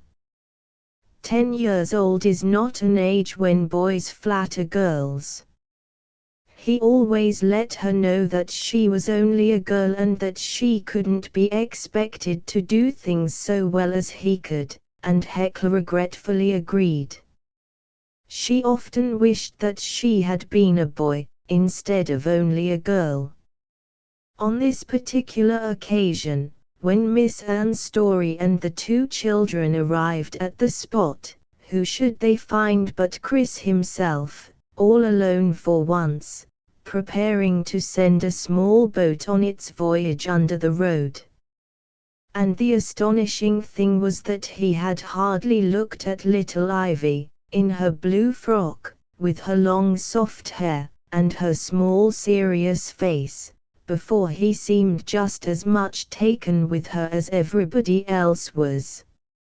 He actually put his boat into her tiny plump hands, and allowed her to throw it in herself while he stood close by, watching. And that was a thing he had never allowed Hecla to do. He always seemed to think it was quite honor and glory enough for Hecla, if she just stood by and saw him doing it. Hecla felt a wee bit sore and hurt in her mind, it must be confessed, when she saw her chum actually leading the small newcomer to the edge of the bank, holding her fast, lest she should slip, and guiding her grasp as she threw the boat. Twice it fell short, and each time he scrambled down the almost perpendicular bank, at the imminent risk of rolling headlong into the water, brought it up, and made her try again. And Hecla looked on, not jealous, for happily she was not a jealous child, but just a little grieved to think that he had never taken the trouble to do so much for her. The boat, off at last, disappeared quickly under the arching road, and he caught Ivy's hand and raced with her to the opening of the river below. He ran down the shelving bank, still holding Ivy by the hand, and as the boat floated out, he flung himself down flat, reaching out to seize it. Aunt Anne, rather in a fright lest Ivy should slip into the water, hurried after them with Hecla, and they arrived in time to see Chris lift Ivy up the bank and put his boat into her hands.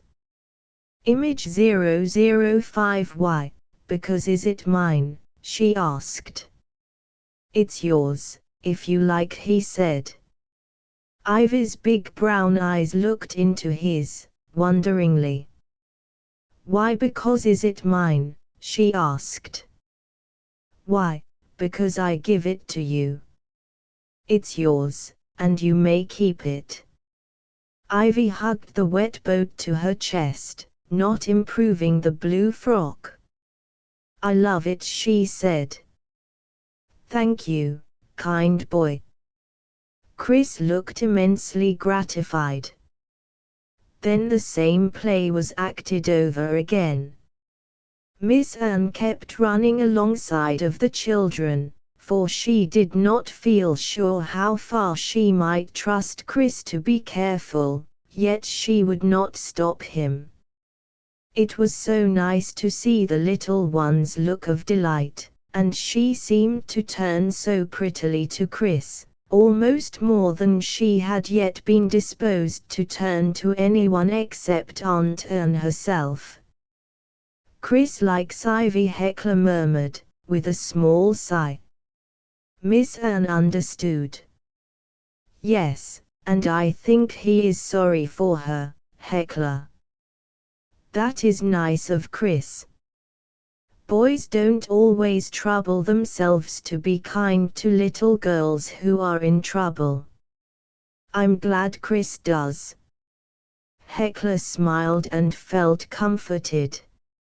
She loved to hear Chris praised. Chapter 7 Another side of Ivy. It was very good for Hecla to have her little cousin in the house.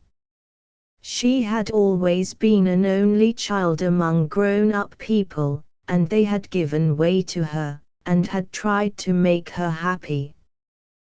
But now there was a younger child who had to be given way to, and to be made happy, and Hecla was expected to take her share in this.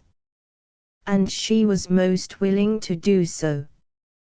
Hecla had her faults, as we have seen, and some very tiresome faults, but selfishness was not one of them. She was ready to give up anything to Ivy, and wanted to make presents of half her toys to the younger child. If Ivy admired something of hers, Hecla would give it to her directly. Another good point, already noted, was that she seldom showed jealousy.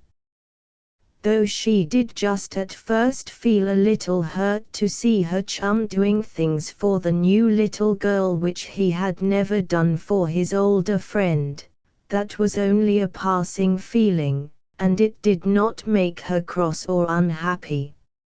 It did not trouble her to see Ivy being petted and fondled by Aunt Anne, because she was so small and lonely. And when even Miss Story, who in general was not fond of children, seemed from the first to take to this little one, Hecla was not jealous, not in the least. That was nice of her, was it not? Jealousy is such a disagreeable, ugly fault. And she just loved to be allowed to help in any way with Ivy. She wanted ever so much to be trusted sometimes to take care of her. That, too, was a good thing for Hecla, for it made her not quite so impulsive and heedless as she had been. By impulsive I mean that whatever came into her head she would do straight off, not stopping for a moment to think whether it was right or wrong. She was naturally what we call impulsive, quick thoughts and wishes and intentions springing up into her little mind, and being instantly acted upon, without an idea of what might come after. Ivy was not impulsive, but quiet and thoughtful. That made it much easier for Ivy to fall into fewer blunders than Hecla. It made the fight against heedlessness much harder for Hecla than for Ivy. Ivy's pretty gentle movements seemed made for the two aunts. They were exactly what Miss Story thought nice and proper, and what she had tried in vain to teach Hecla. Hecla would bounce into a room, slamming the door behind her or leaving it flung wide open, whereas Ivy would walk quietly in, closing the door with no noise at all, and never tumbling over chairs or stools or rug edges. "She is such a little lady," Miss Story sometimes said, with great approval. And Hecla wondered how anybody not grown up could be a lady. It was curious to see the two children together, Hecla, years the older, all excitement and restlessness, like Quicksilver, and Ivy, so small and young, so dignified and sensible. Hecla really was trying to be different, but the habits of her life could not be conquered in a day or a month, and a great deal of hard fighting lay ahead, before she could hope to become as quiet and thoughtful as little Ivy was by nature. Not that Hecla did not think. She thought a great deal, but unfortunately she always seemed to give her mind to anything and everything except the present duty. Besides much fighting, much praying for help was needed, and that was a habit which Hecla had to learn, as we all have to learn it. Praying is quite as hard as fighting, if not much harder. But the more we pray for help, the easier becomes the fighting. I think Hecla was only just beginning to learn the ABC of that great knowledge, how to pray. Some days she really did look up and ask in her very heart that God would help her, for the sake of his dear son, and some days she said her prayers like a lesson, and never thought about the meaning of the words. But it often puzzled Hecla to see how things which were difficult to her were easy to Ivy, and she would wonder why. She was too young to understand the great difference that there is between different people's natures. This difference, which made it much easier for Ivy to be gentle-mannered, made it also worth a great deal more when Hecla was gentle and considerate, for with Ivy it was natural, but with Hecla it meant a hard fight and a victory. And a victory is always worth gaining. The harder the fight, the more the victory is worth. Another thing sometimes puzzled Hecla. It was that when Ivy asked questions, the aunts never seemed to mind, and always took pains to answer her. While, if Hecla burst out with strings of questions, she was told not to chatter so much. She did not quickly find out the real reason, that Ivy asked because she really wanted to understand something, while Hecla's questions were merely because she wanted to talk, and did not care what she said or what replies came. But, of course, little Ivy too had her faults.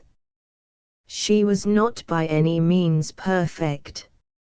All children have faults, and so had she, though they were different in kind from Hecla's faults.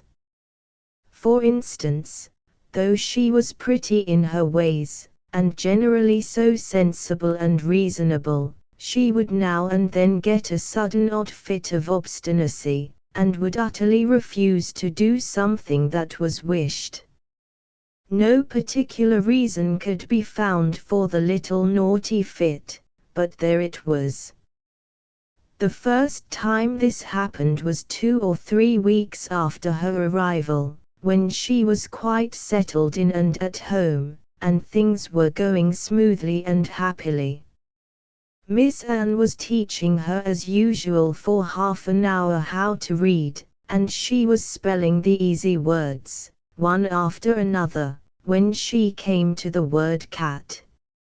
Ivy spelt it in her slow, quiet way, as she had done before, very deliberate, and never in a hurry.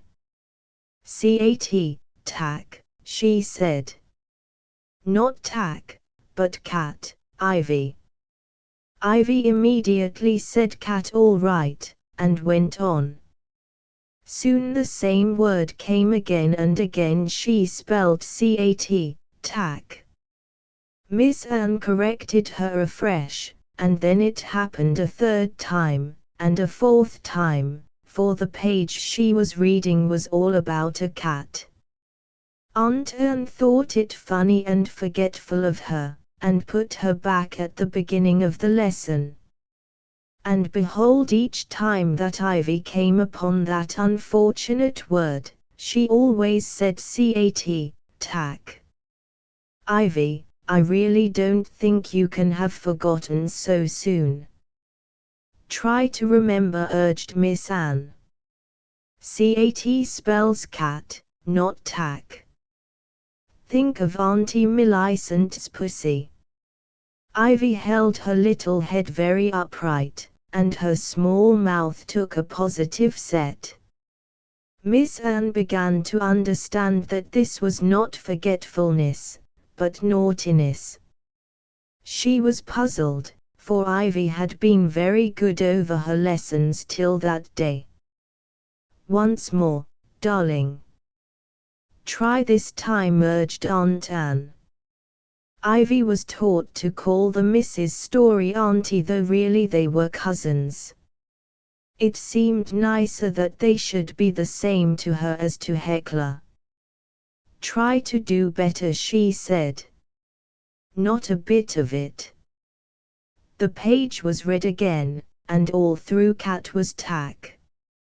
I think we will stop now, Miss Anne said gravely.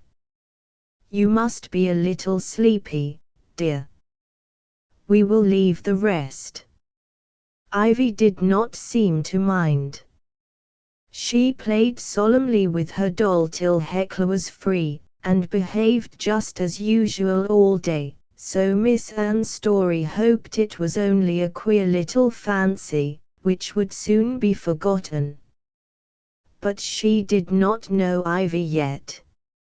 Next morning, lessons took place as always, and the same page was begun upon anew. And every single time that Ivy came upon cat she regularly called it tack. She would say cat properly after Miss Anne, and as soon as the word recurred it was tack once more. It really was too silly, wasn't it? I wonder if any little girl who reads this can tell me why Ivy chose to say this particular word wrong all through. Miss Anne put the book down. Ivy, I'm afraid this is naughtiness, she said gravely. Ivy held up her head straight, and pursed her lips together. What makes you behave so? Why do you not try to read better, dear? No answer came. Ivy said not a word. I don't want to punish my little pet, Miss Anne said, in her gentle way. But, of course, I cannot let you go on doing wrong on purpose. Now, I am going to try once more if you will say it rightly, and if not, we won't do any more lessons this morning, but you must sit for the rest of the half hour with your face to the wall. Ivy read 5 more words, then said tack very clearly. Miss Anne got up slowly, with a grieved face, and put the book away. After which she turned Ivy's chair so that the little girl's face was towards the wall, and she could not see out of the window. You must sit there, Ivy, till I give you leave to move. Unless you will come and promise me to read differently. Ivy did not like this at all. She loved having lessons with Aunt Anne, and she was a clever little girl, too, and really wished to be able to read nice books. But pride would not let her give in. So she sat upright and silent, staring at the wall, while big tears slowly gathered and rolled down her cheeks, and a pitiful look grew in the wide-open eyes. It made Miss Anne's heart ache. Still she said nothing till the half hour was ended. Then she took Ivy on her knees, and wiped away the tears. Sweet Ivy, what was the use of it all? She asked. Ivy gave a great sigh, and nestled in Miss Anne's arms, murmuring, I want, Mummy. But Mummy wouldn't like her little Ivy to be naughty. I want, Mummy was all Ivy would say. Isn't it nicer to read well, to do your best? Think how dear Mummy out in Africa will want to hear that her little girl is getting on. Wouldn't she be sorry to hear about today? I don't know, whispered Ivy. I think you do know. And, Ivy pet, there is someone else, too, who is grieved when his little lambs give way to a naughty spirit. Don't you think our dear Lord Jesus wants his little Ivy to be good? I am quite sure he does. Ivy sighed afresh. Miss Anne kissed her, and put her down. Now we are going for a walk, she said, and we are going to forget about naughty ways and silly mistakes. Tomorrow, I hope things will be quite different. We'll make a new start, and Ivy will do her very best. When the morrow came, Ivy really did do her best, and she never once said tack for cat. And for some days lessons went beautifully.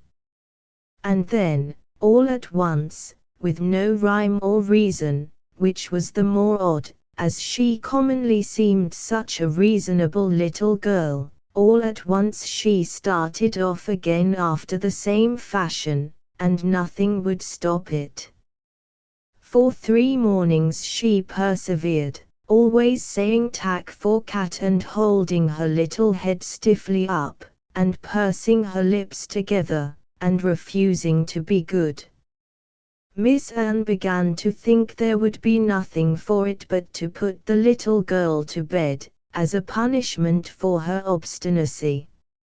And, just as she was considering this, on the 3rd morning, in walked Chris, with a note from the vicar. "Hello," he uttered, at the sight of Ivy seated solemnly with her face to the wall. "I say, what's up now?" Miss Anne's story told him. Then she got up, and said, "I must look out the paper that your uncle wants." "Will you wait here for a minute, Chris?" "May I speak to Ivy?" asked the boy. Certainly Miss Anne answered, for she knew she could trust Chris. Miss Anne left the room, and Chris walked straight across to where the deplorable little figure sat, picked up Ivy bodily, took her place, and planted her on his knee. Ivy submitted without a word. "I say, this is uncommon dull," was his first remark. "I shouldn't like to sit here for half an hour." Common, dull. Ivy drew a sobbing breath. She was getting very tired of the position. "So you can't spell cat, eh?" "Not spell cat? Why, you must be the densest little dunderhead of a mortal that ever existed. Not able to spell cat? I never heard of such a thing." The boy spoke with disdainful severity, while with one hand, he stroked the long golden brown hair. Ivy held her head as high as it was possible to hold it. "I can spell cat," she whispered. "Spell it," commanded Chris. "Sharp." "Cat," began Ivy, and from sheer force of habit she said what she did not mean to say, tack. Chris went into roars of laughter. He shook beneath her like a small earthquake. He clutched Ivy, to keep her from rolling over, and roared afresh with fit after fit of merriment, each following closely on the last. Never before had the calm and decorous walls of the cottage echoed to such peals of laughter. Ivy grew redder and redder, more and more shamefaced. "Tack! Tack! Tack!" gasped Chris. "Oh, you little goosagander! So I suppose you'd say, come here, pretty tack. Stroke tack's tail. Oh, I say." "Cat," cat spelt Ivy with dignity. Chris began to recover himself. "Now you're going to say that 16 times, to get it right," he ordered. "Come, quick, Cat, cat, cat. Ivy obeyed orders.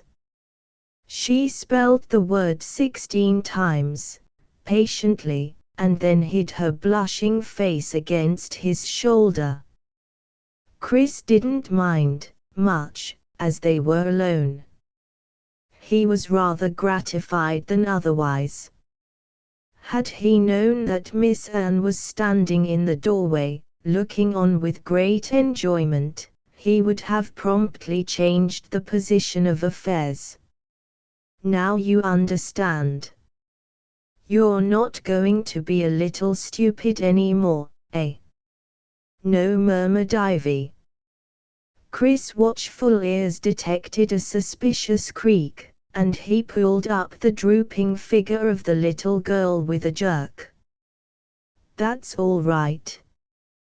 Come along and tell Miss Anne you're good. Come. And quite meekly Ivy walked up to Miss Anne, murmuring, cat. They heard no more of tack at lessons, but Ivy heard a good deal of it from Chris.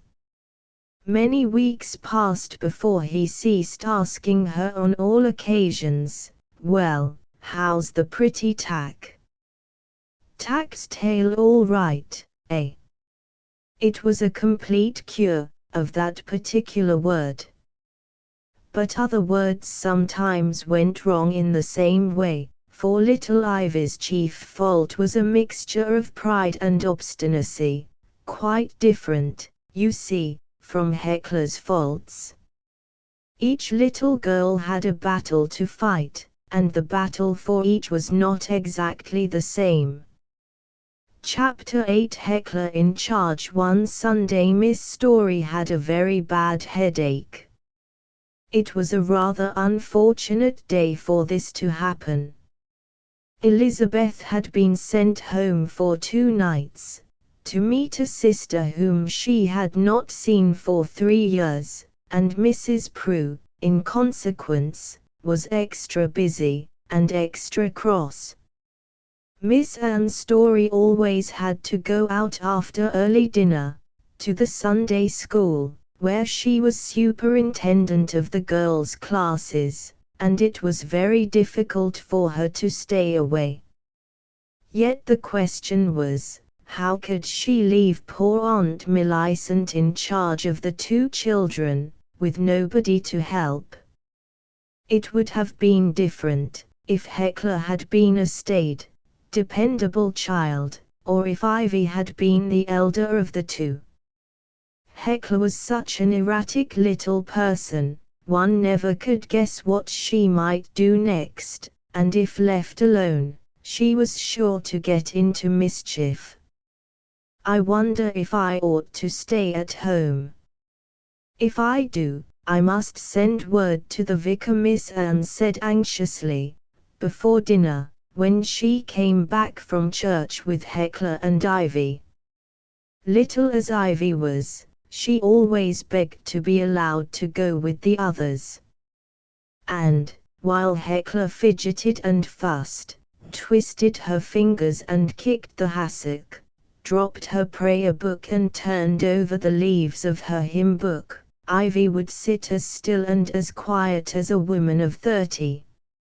"I am sure you ought not, and I could not let you," my dear Miss Story answered bravely. She had been on her bed all the morning, and had dragged herself downstairs before their return, looking very white, and hardly able to hold up her head. "I shall do quite well. The children will be good, I am sure. And the vicar could not manage without you. He would, if I sent him word that I must stay away. It would be wrong. He has so much on his hands. And you told me yesterday that your 3 best teachers are ill. You must certainly go. I will not hear of anything else." She tried to sit up at dinner, and pretended to take some food, but she soon had to give in, and lie down on the sofa, with her eyes shut. I wish I knew what to do, sighed Miss Anne, feeling herself pulled into. Hecla spoke up eagerly. Auntie, won't you let me take care of Ivy this afternoon? I'll be most dreadfully good, if only you will. Please, please, Miss Anne smiled. I am sure you will do your best, she said. If you will think of Auntie Millicent, and will not talk loudly or knock things down, that will be a real help. I promise I will, Auntie. And I'll amuse Ivy. Mayn't I have the pictures to show her? I'll keep her ever so quiet. Miss Anne thought that of the two Ivy would need less keeping quiet than Hecla, but she did not say so. Yes, I hope you will, she replied. Any noise makes Auntie Millicent's head worse. You shall have the pictures, only you must turn them over carefully, and not crumple the corners. Hecla clapped her hands. Oh, I forgot, she said, as Miss Anne put a finger to her lips. I won't again. Try to remember. I would leave you both with Prue, but she has Elizabeth's work to do as well as her own, so she cannot attend to you. Mind, Hecla, you are the older, and I shall count you responsible. Do you know what that means? Hecla weighed the question. No, she said. Is responsible something nice? It means that if things go wrong, you will be the one blamed, and not Ivy, because she is so little. But Ivy must be good too. Mayn't we go into the garden, please? I do love being there. I'll take such heaps of care of Ivy. You shall go into the garden when I come back, and I shall try to be early. Till then you must play in the bow window, while Auntie Millicent lies on the drawing-room sofa. Suppose you try to teach Ivy a little about some of the pictures. Oh, that'll be lovely, exclaimed Hecla, with a leap in her chair. I know, we'll have Sunday school. And I'll have a class, and Ivy shall be my class. Very well. But remember, dear, Bible pictures don't mean fun. You must tell her reverently, remembering that the Bible is God's book. Can I trust you, Hecla? Yes, Auntie. They went into the drawing room, and Aunt Millicent lay down on the easy sofa, with a shawl over her, and Miss Anne settled the children in the big sunny bow window, bringing the promised pictures before she went off to the school. Hecla would much have preferred to be left in sole charge. But as Miss Story had her face towards the wall, and could not see what they were doing, this was next best. She began energetic preparations for holding her class, dragging a chair for herself, and then running into the passage for a small bench which always stood there. Pulling this along made a considerable clatter, and Miss Story asked wearily, "What are you doing?" "I'm only getting this for my class, Auntie." "I won't go on making noises," promised Hecla cheerfully. "It's only just a teeny minute, and it will bump and flump so." Miss Story sighed, and endured as best she might. "You're to sit there, Ivy, 'cause you've got to be my class," eagerly explained Hecla. "And you're 4 little girls. When you're there, right top of the class, you're Ivy, and when you're there, you're Mary, and the next is Jane, and the next is Susan. And you've got to slide along, so." She whisked the submissive child aside, and showed how it was to be done. "And so you'll be all the little girls.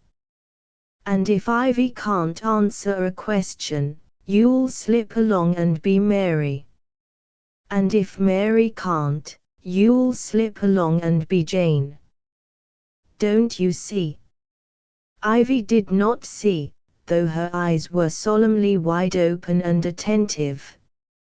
Hecla plumped down into her own chair, took up a book, and asked with an important air, "How many people got into the ark, children?"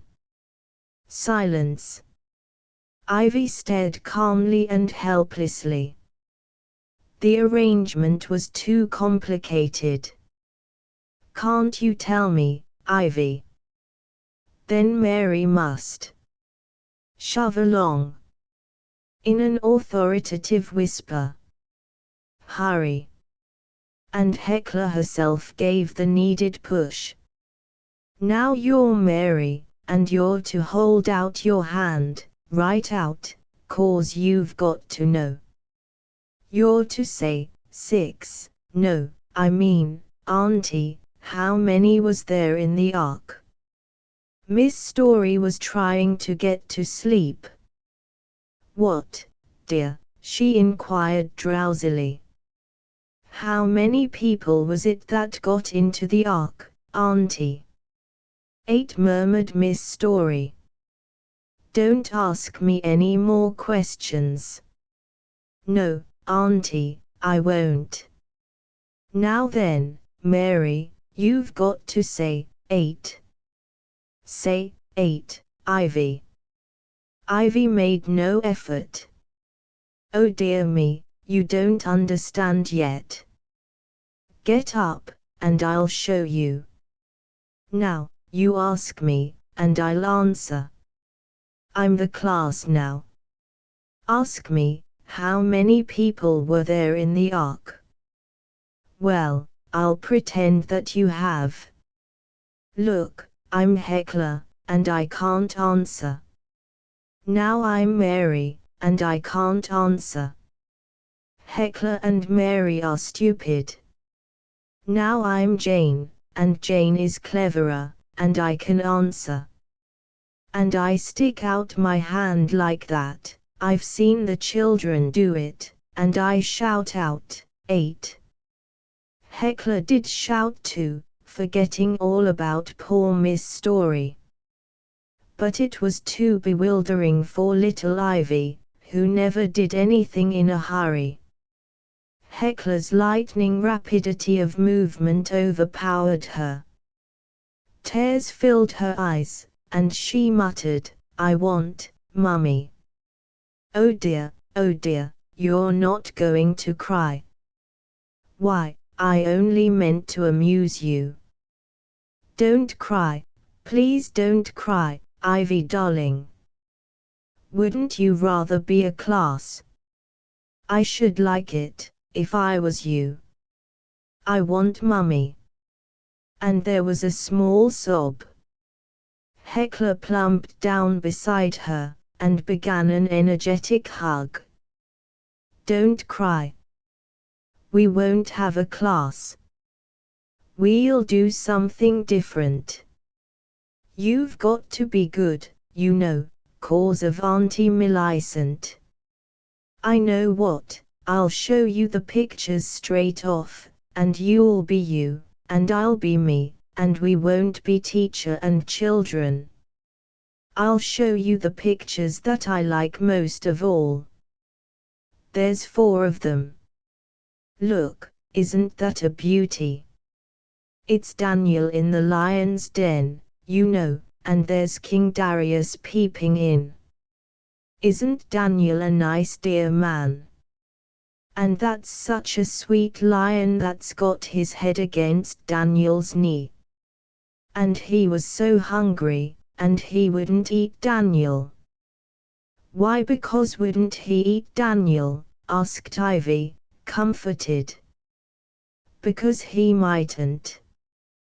Because Daniel was such a good man, and God took care of him. Lots of care. And he shut all the lions' mouths quite tight, so they couldn't bite Daniel. That lion's got his mouth wide open, remarked Ivy, pointing to one in the background. That's only because he doesn't like the king peeping through the window hole, and the king was naughty, not good like Daniel, and so the lions roaring at him. And he couldn't roar with his mouth shut, I suppose. And the king was most dreadfully unhappy, because he thought he was going to find his nice dear Daniel eaten all up. And he didn't. Why, because didn't he? Why, Ivy, I've just told you why. You know quite well. And now I am going to show you my most particular pet picture of all. But I want to see Daniel and the nice lion, complained Ivy. Well, you shall see them again presently. I want to show you David and the giant. David was another nice good man. There's such lots of nice men in the Bible. And I do like that giant, he's so big and fierce, and he's got, oh, such a big staff and sword. And David is such a little mite of a man. But David's face is pretty, and the giant's is ugly. Isn't that a beauty picture? Ivy was so long taking it in, that Heckler grew impatient. Why, because is that man so big? Why, he was a giant, and his name is Goliath. All giants are big, you know. If they weren't, they wouldn't be giants. Now I'm going to show you a lovely picture. It's the man that got hung in a tree. Oh dear, where is he? I can't remember his name, but he was King David's naughty son, King David that killed the wicked giant. And he's got a most beautiful dress, lots of colors. Heckler was frantically turning over the pictures, forgetting her promise to be careful of the edges, and the rustle tried poor Aunt Millicent not a little. She said nothing, however, as Heckler was trying hard to keep Ivy happy. Here he is, stuck right up in the tree, exclaimed Heckler, with triumph. And look, he's caught by his chin. Auntie Anne says the painters made it wrong, 'cause he really was caught by his hair. He'd grown lots and lots of hair, more like what you've got, and his hair caught tight, and he was running away, and the horse galloped off, and he just hung there and couldn't get down, and he was killed. And now I'm going to show you, but I want to look at that man. Why, because didn't he get down out of the tree?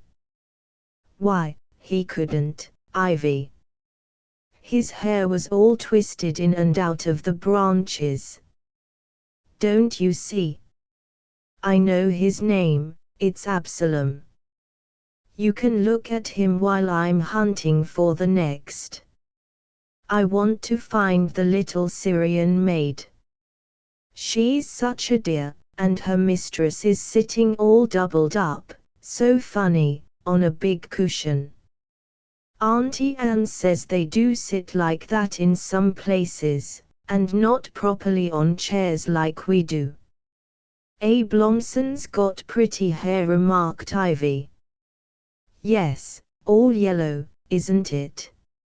And now you'd like to see the giant again, wouldn't you? And I'll tell you the whole real story, if you'll sit on my lap and be good. Heckler's lap was rather small, but she managed to perch Ivy in a safe position, and the storytelling proved such a success that Ivy listened, entranced, and kept saying, "More," if Heckler showed signs of stopping.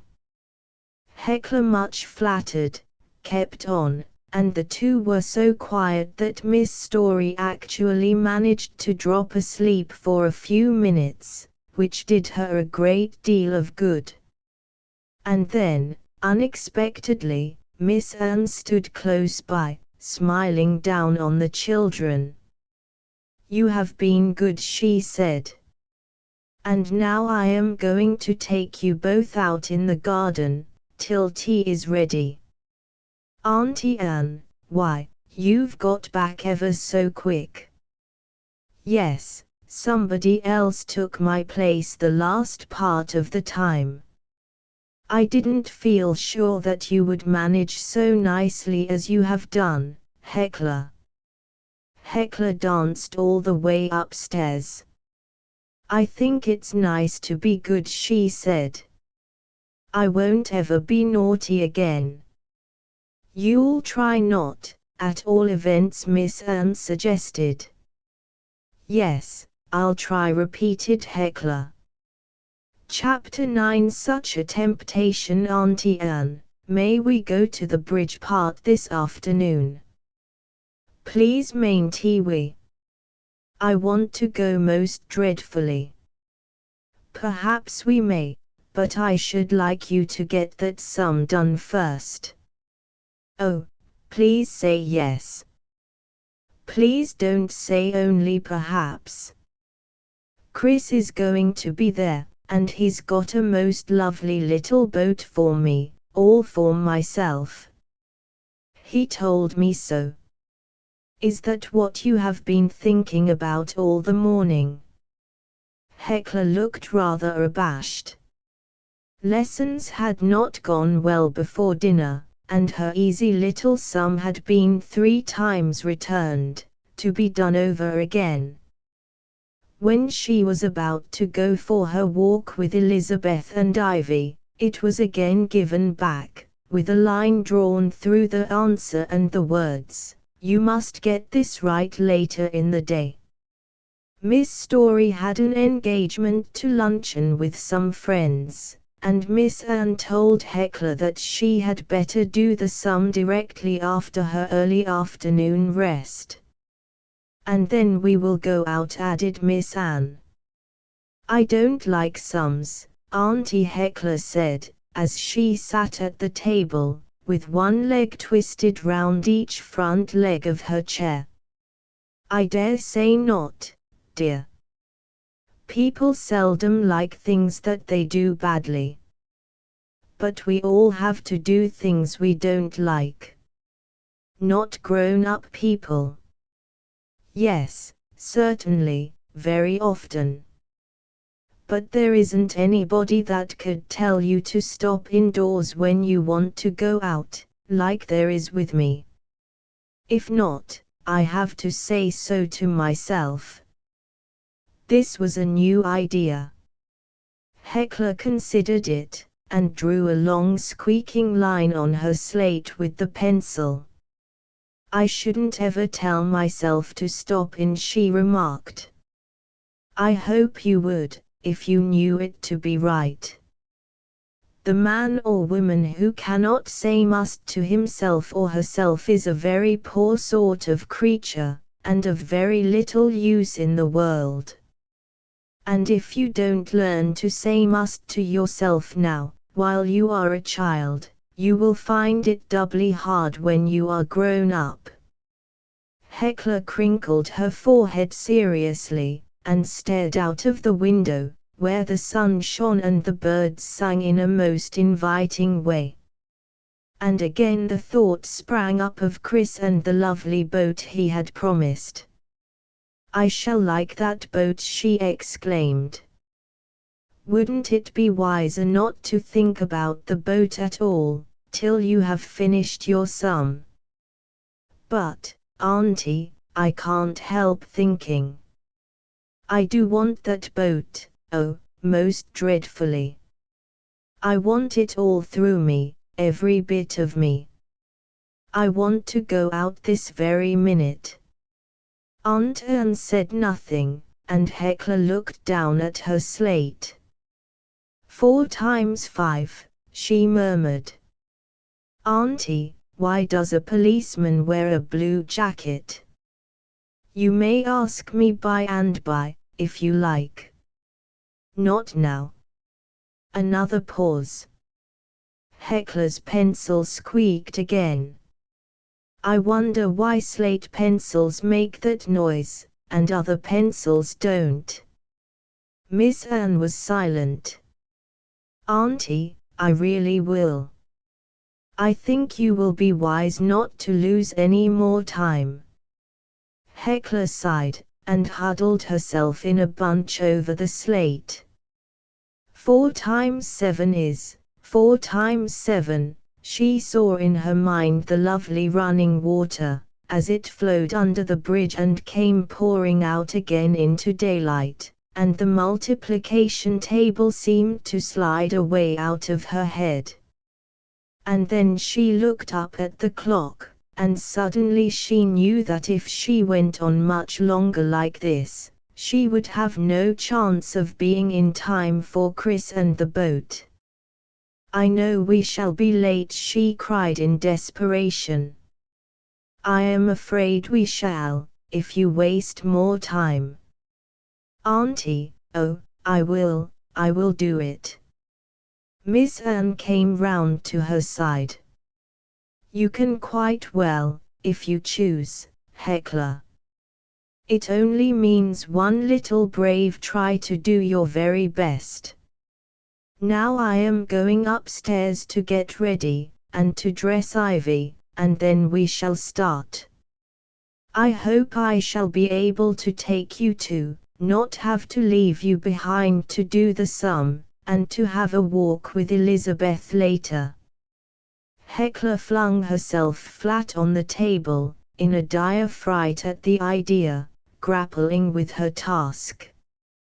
She could not endure the thought of not meeting Chris, of not having the boat, and now she realized that Miss Anne was in earnest. And all that was needed was just to try, as Miss Anne had said. 10 minutes later, when she and Ivy came downstairs, Hecla flew to meet them, slate in hand. It's done. It's done, she cried. Miss Anne glanced through the sum. Yes, it is quite right, she said. I am glad. Now run and dress, dear.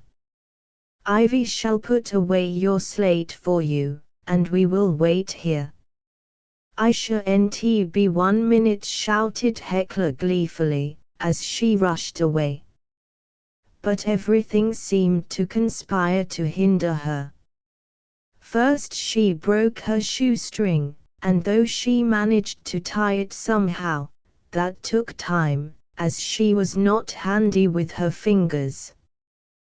Then she could not find her everyday hat, and she remembered leaving it in the greenhouse.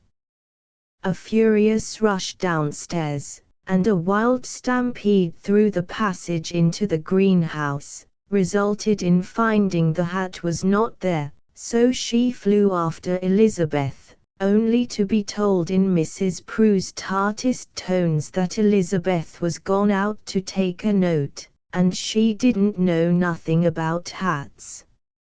Upstairs again tore Hecla, and dragged open drawer after drawer, to discover the hat at last in the most unlikely one of all, where no doubt she had thrust it herself in one of her scuffles. Though she was not yet 9 years old, her aunts were doing their best to teach her to look after her things, to put them neatly away, and to be careful, but thus far, the teaching had not been always successful. Hecla rammed the hat on her head, and then her gloves and tie had vanished. Though she would gladly have raced off without either, she knew she would only be sent back again to find them, and these two had to be hunted for high and low. When, after 15 minutes delay, she ran downstairs, she found a girl talking to Miss Anne, who stood listening with a troubled face. "You have been rather long getting ready, dear," she said. "But I am glad we have not started, for Mrs. Gilpin's poor little baby has been badly hurt, and I must go to see it. I will be as short a time as possible. You and Ivy will wait here for me. You are not to go out till I return." "But, Auntie, we shan't be in time to catch Chris." "I think we shall. I will do my best. I must tell Mrs. Gilpin how to manage till the doctor comes. I couldn't find my hat and things. I know we shall be late." Hecla was almost in tears. "I hope not, but think of the poor baby. Wait here for me, both of you." Then Miss Anne went off, hardly grasping the fact that she left the children with nobody in charge. She had forgotten for the moment that Elizabeth was out. Mrs. Prue, of course, was in the kitchen, but Miss Anne, full of the accident to their gardener's baby, did not think of pausing to mention to Prue the state of affairs. Since the cottage was only just outside their garden, she expected to return in a few minutes. "I know we shall be late. I know, I'm perfectly sure we shall be late. I know we shan't get there in time," Hecla kept saying, as she roved about the room, gazed out of the window, and consulted the clock. Ivy had seated herself contentedly in a corner with her doll. She was not impatient like Hecla. "Why, because shan't we be there in time?" she inquired. "Why, Chris will be gone. He's got to be back at school at 4 o'clock. And he's promised to give me a lovely new boat. It's a better boat than that boat he gave to you. And he said he would be there. And I want it most dreadfully. And I know Auntie Anne won't get back soon enough." It was a good deal past 3 o'clock, for which no doubt Hecla had only herself to thank. But she was not in a mood to be reasonable. "I don't believe I can wait much longer," she cried, kicking a footstool about the room, as a relief to her feelings. "Why, because can't you wait much longer?" murmured Ivy, arranging her doll's hat. "Why, I told you. You know quite well. I want to get there in time to catch Chris before he goes back to school. Oh dear, I do hate waiting. I like everything to come quick, all in a minute. I wish people wouldn't go and get hurt, just when I want to go out. I'm sure I can't wait much longer." But of course she had to wait. She and Ivy could not go off alone. Minute after minute crept past, and the hand of the clock travelled on, and still Miss Anne remained away. It was too provoking. Hecla roved round the room, and jumped on and off the chairs, and 3 times ran out to the back door, but no Aunt Anne was in sight. "I believe she's forgotten all about it. She won't come for ever and ever so long. I know she won't. And I shan't have my boat. And Chris'll perhaps never give it to me, 'cause I told him I'd be there, and he'll think I don't care. And I can't be there, and I do care. Oh dear, she wailed dolefully. What's wrong? Asked a voice, and a big, plump, rosy girl of 14, daughter of a widow lady who lived a little way down the road, stepped in. I found the door open, so I didn't ring, she said. Mother has sent a note to your Auntie Millicent, and I'm to wait for the answer. What's the matter, Heckler? Auntie Millicent's out and Auntie Anne's out, and we've got to wait, and I know we shall be late at the bridge part, explained Heckler in a half-crying voice. Mildred Smith laughed. She was a good-humored, thoughtless girl, not much of a favorite with the Miss Stories, though sometimes in and out. What makes you want to be there? She asked. And Heckler poured forth her tale. Well, that's easily put right. My governess has had to go off in a hurry, so it's a holiday for me. Come along. I'll take you to the river. Will you? May we? Gasped Heckler. She looked upon their caller as next door to grown up. Still she knew that she and Ivy had never been sent out alone with Mildred. And more than that, she remembered Miss Anne's parting command, you and Ivy will wait here for me. You are not to go out till I return. Heckler was perfectly well aware that to go with Mildred, in the face of that command, would be wrong. It would be direct disobedience.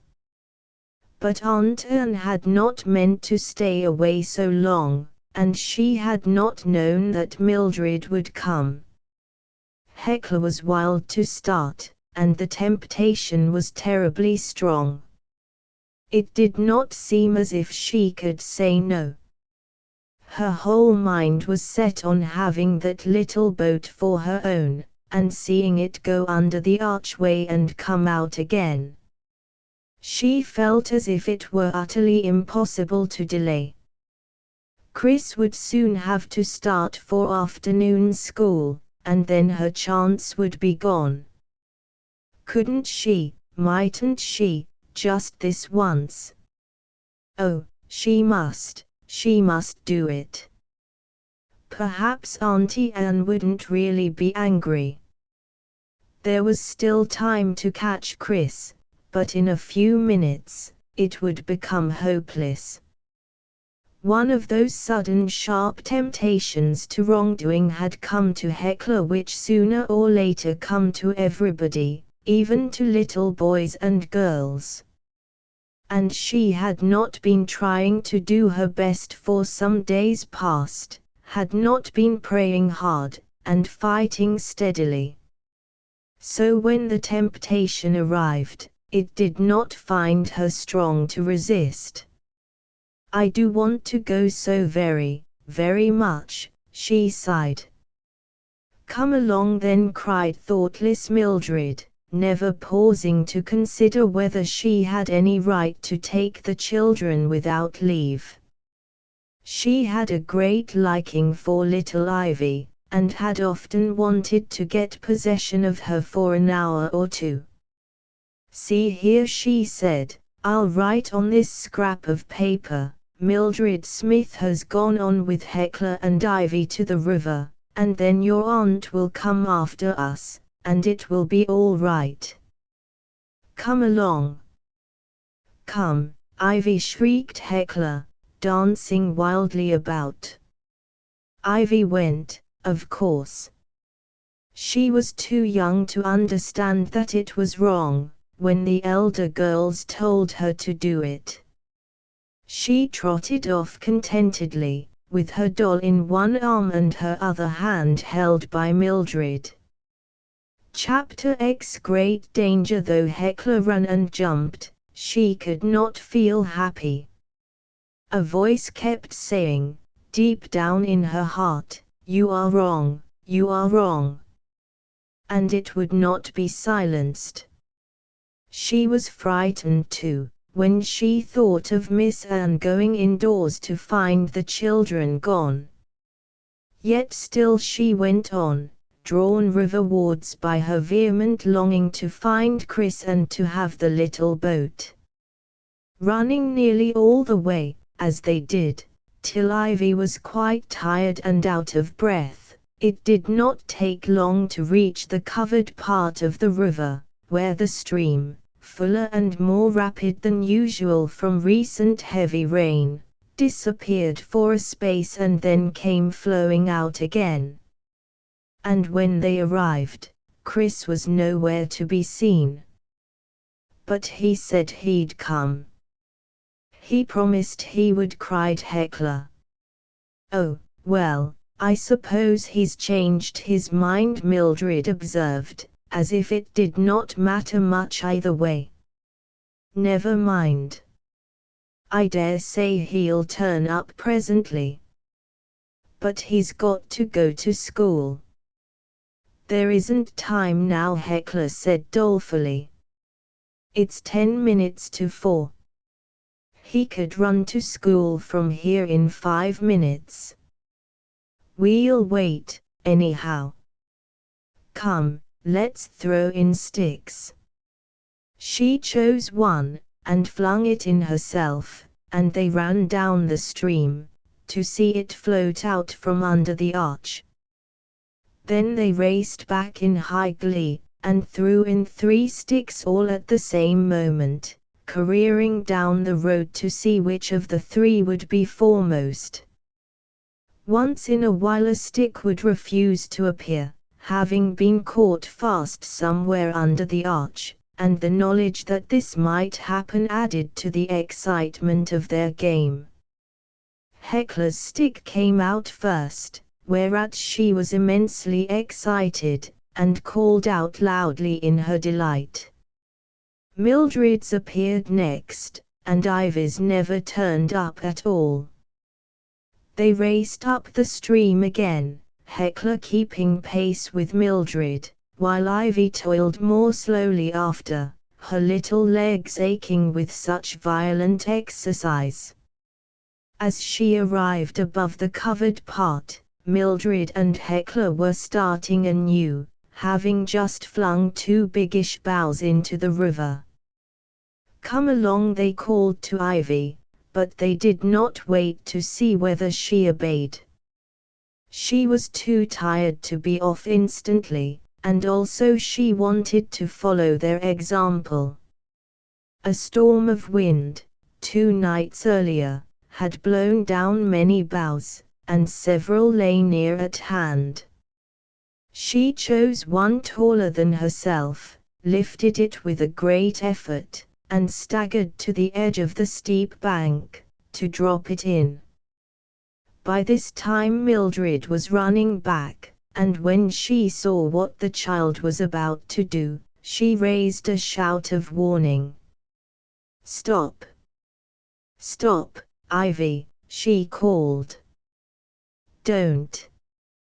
But this had just an opposite result to what Mildred intended. Instead of making Ivy step back, it only made her start and turn, with her back to the river. She was close to the edge, and the sudden movement caused her to overbalance herself. With a sharp cry, she fell backwards into the water, still clasping the bough, and was swept downward towards the covered way.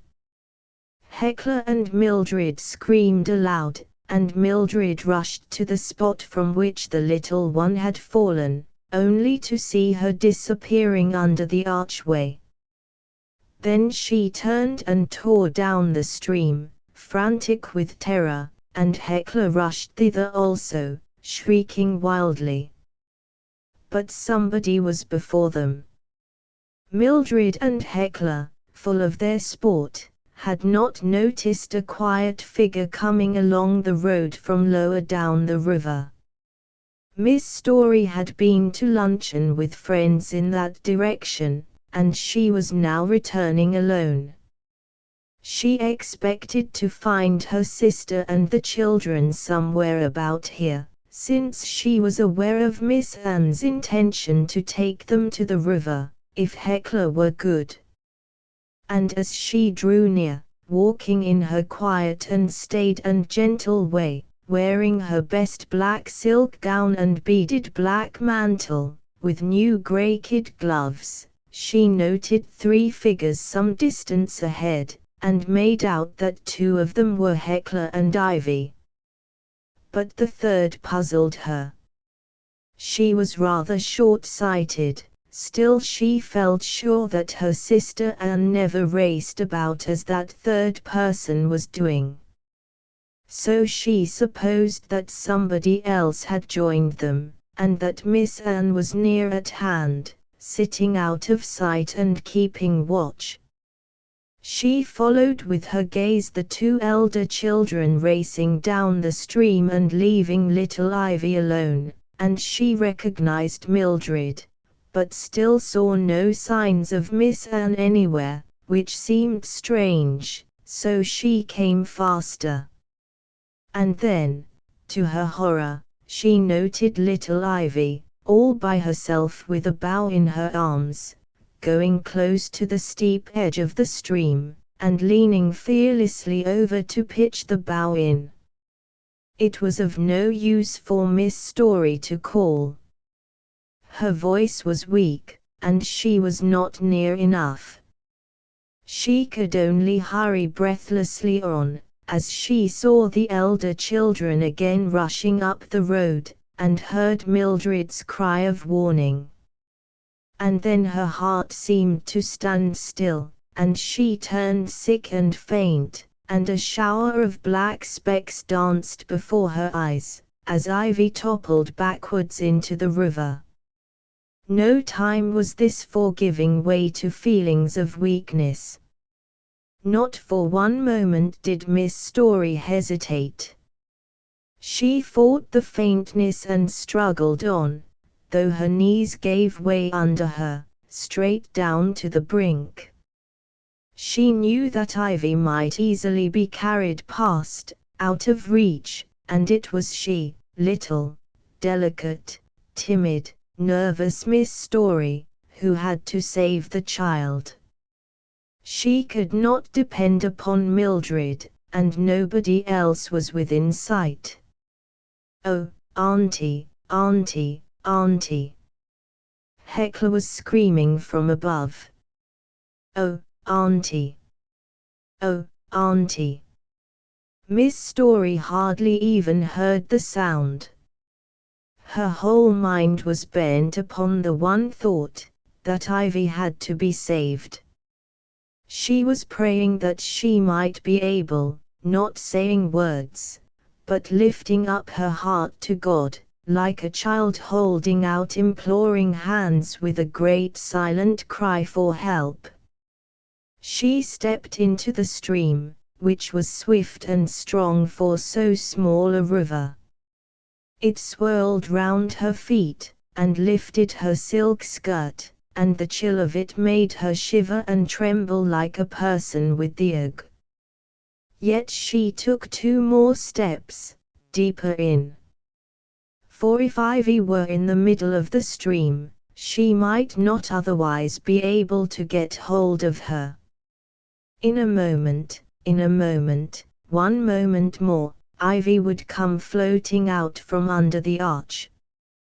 She paid no attention to the cries of Mildred and Hecla.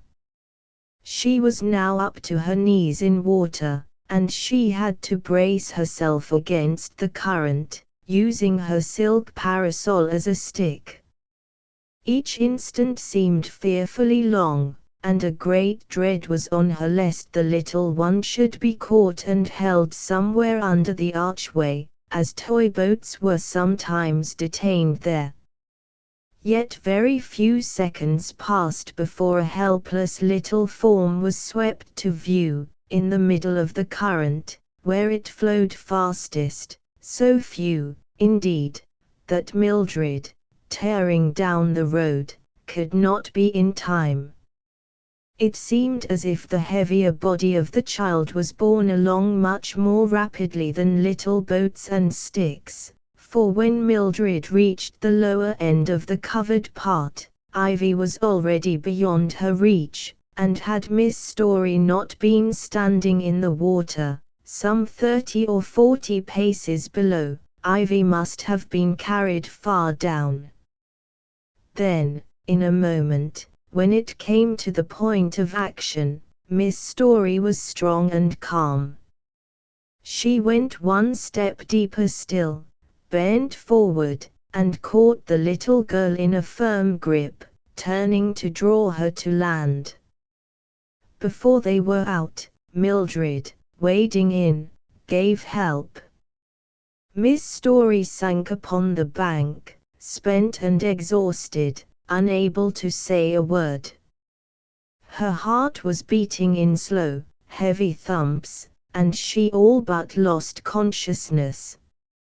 But Mildred roughly strove to rouse her, and Hekla's terrified cries chimed in, and she came to herself, to find a small limp figure lying upon her, the pretty eyes closed, the pretty hair dank and streaming. "We must get her home at once, at once," Miss Story said, in a weak voice, for all her strength seemed gone. "Can you help me to carry her, Mildred? I am a little shaken."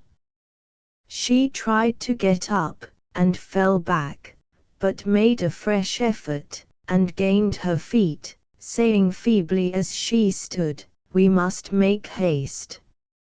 I'll carry her. Don't you try." And Mildred heaved up the dripping, senseless little form. Though big and strong for her age, she was amazed at Ivy's weight, and found it no easy task. "Hurry, hurry. We must hurry." Miss Story spoke like one talking in a dream. "Hekla must run home, and tell Aunt Anne." "Oh, I daren't," sobbed Hekla. And at that moment Miss Anne herself appeared, coming fast along the road. She had been kept much longer than she had expected with the baby, and on finding Mildred's scribbled note she had hurried off with all speed to follow the children, very much displeased. Think what a fright it gave her now to see her sister, soaking wet and white as paper, and hardly able to stagger along, and Mildred carrying that poor little limp figure. But she took in the whole at once, and wasted no time in questions. "Mildred, you must take my sister home, and tell Mrs. Prue to see to her," she said. "I shall go straight to Dr. Evans." She took Ivy from Mildred as she spoke, and though she was so slight and far from strong, an unnatural power seemed to come to her, for she ran almost the whole way from the bridge to the doctor's house, which was nearer than her own home, with that heavy dead weight of the senseless child in her arms. Happily she found both the doctor and his wife indoors, and not a moment was lost. Everything was instantly done that could be done to save the little life, and in less than half an hour, they knew that Ivy was living, though a much longer time passed before she opened her eyes, and longer still before she seemed to know anybody. Even then she could not be spoken of as out of danger, for the shock had been severe, and the greatest possible care had to be taken. Miss Anne never left her for hours. And the doctor only went away, after a while, to see how Miss Story was getting on. The two houses being near, he could easily go to and fro. Chapter 11 Consequences. Nobody had time to think about Hekla. Mildred took her home, and went off to change her own wet clothes, and for the first time in her life, Hecla was left to her own devices. She felt utterly miserable, and did not know what to do with herself. Auntie Anne was away at the doctor's with Ivy, and Mrs. Prue and Elizabeth were both busy with Miss Story in her room, where, wrapped in shawls and blankets, she sat shivering and ice-cold before a blazing fire, scarcely able to speak.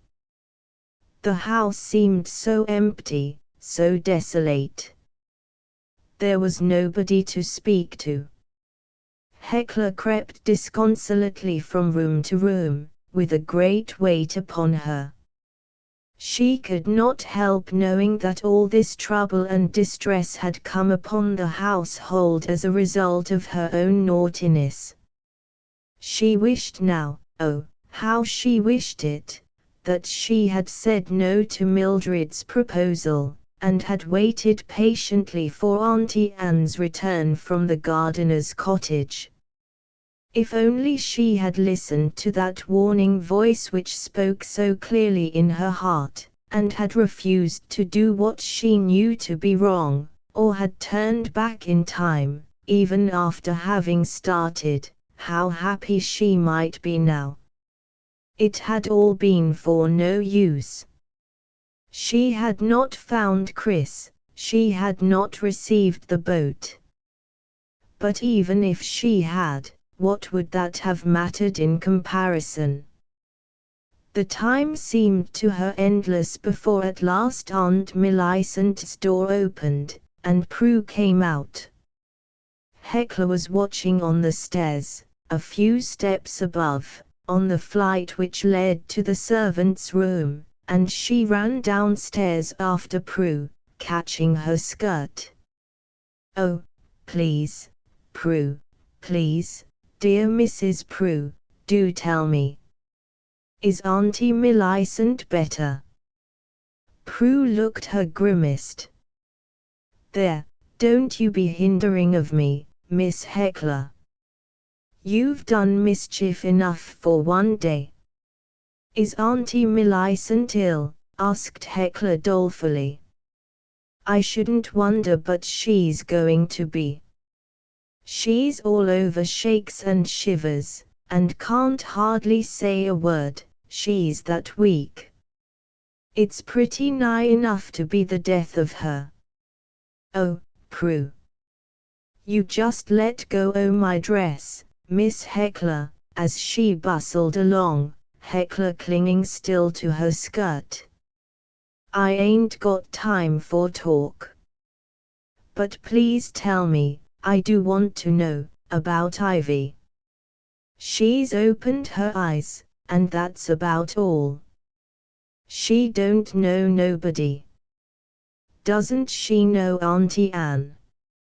"No, nor nobody." "Won't she be quite well soon?"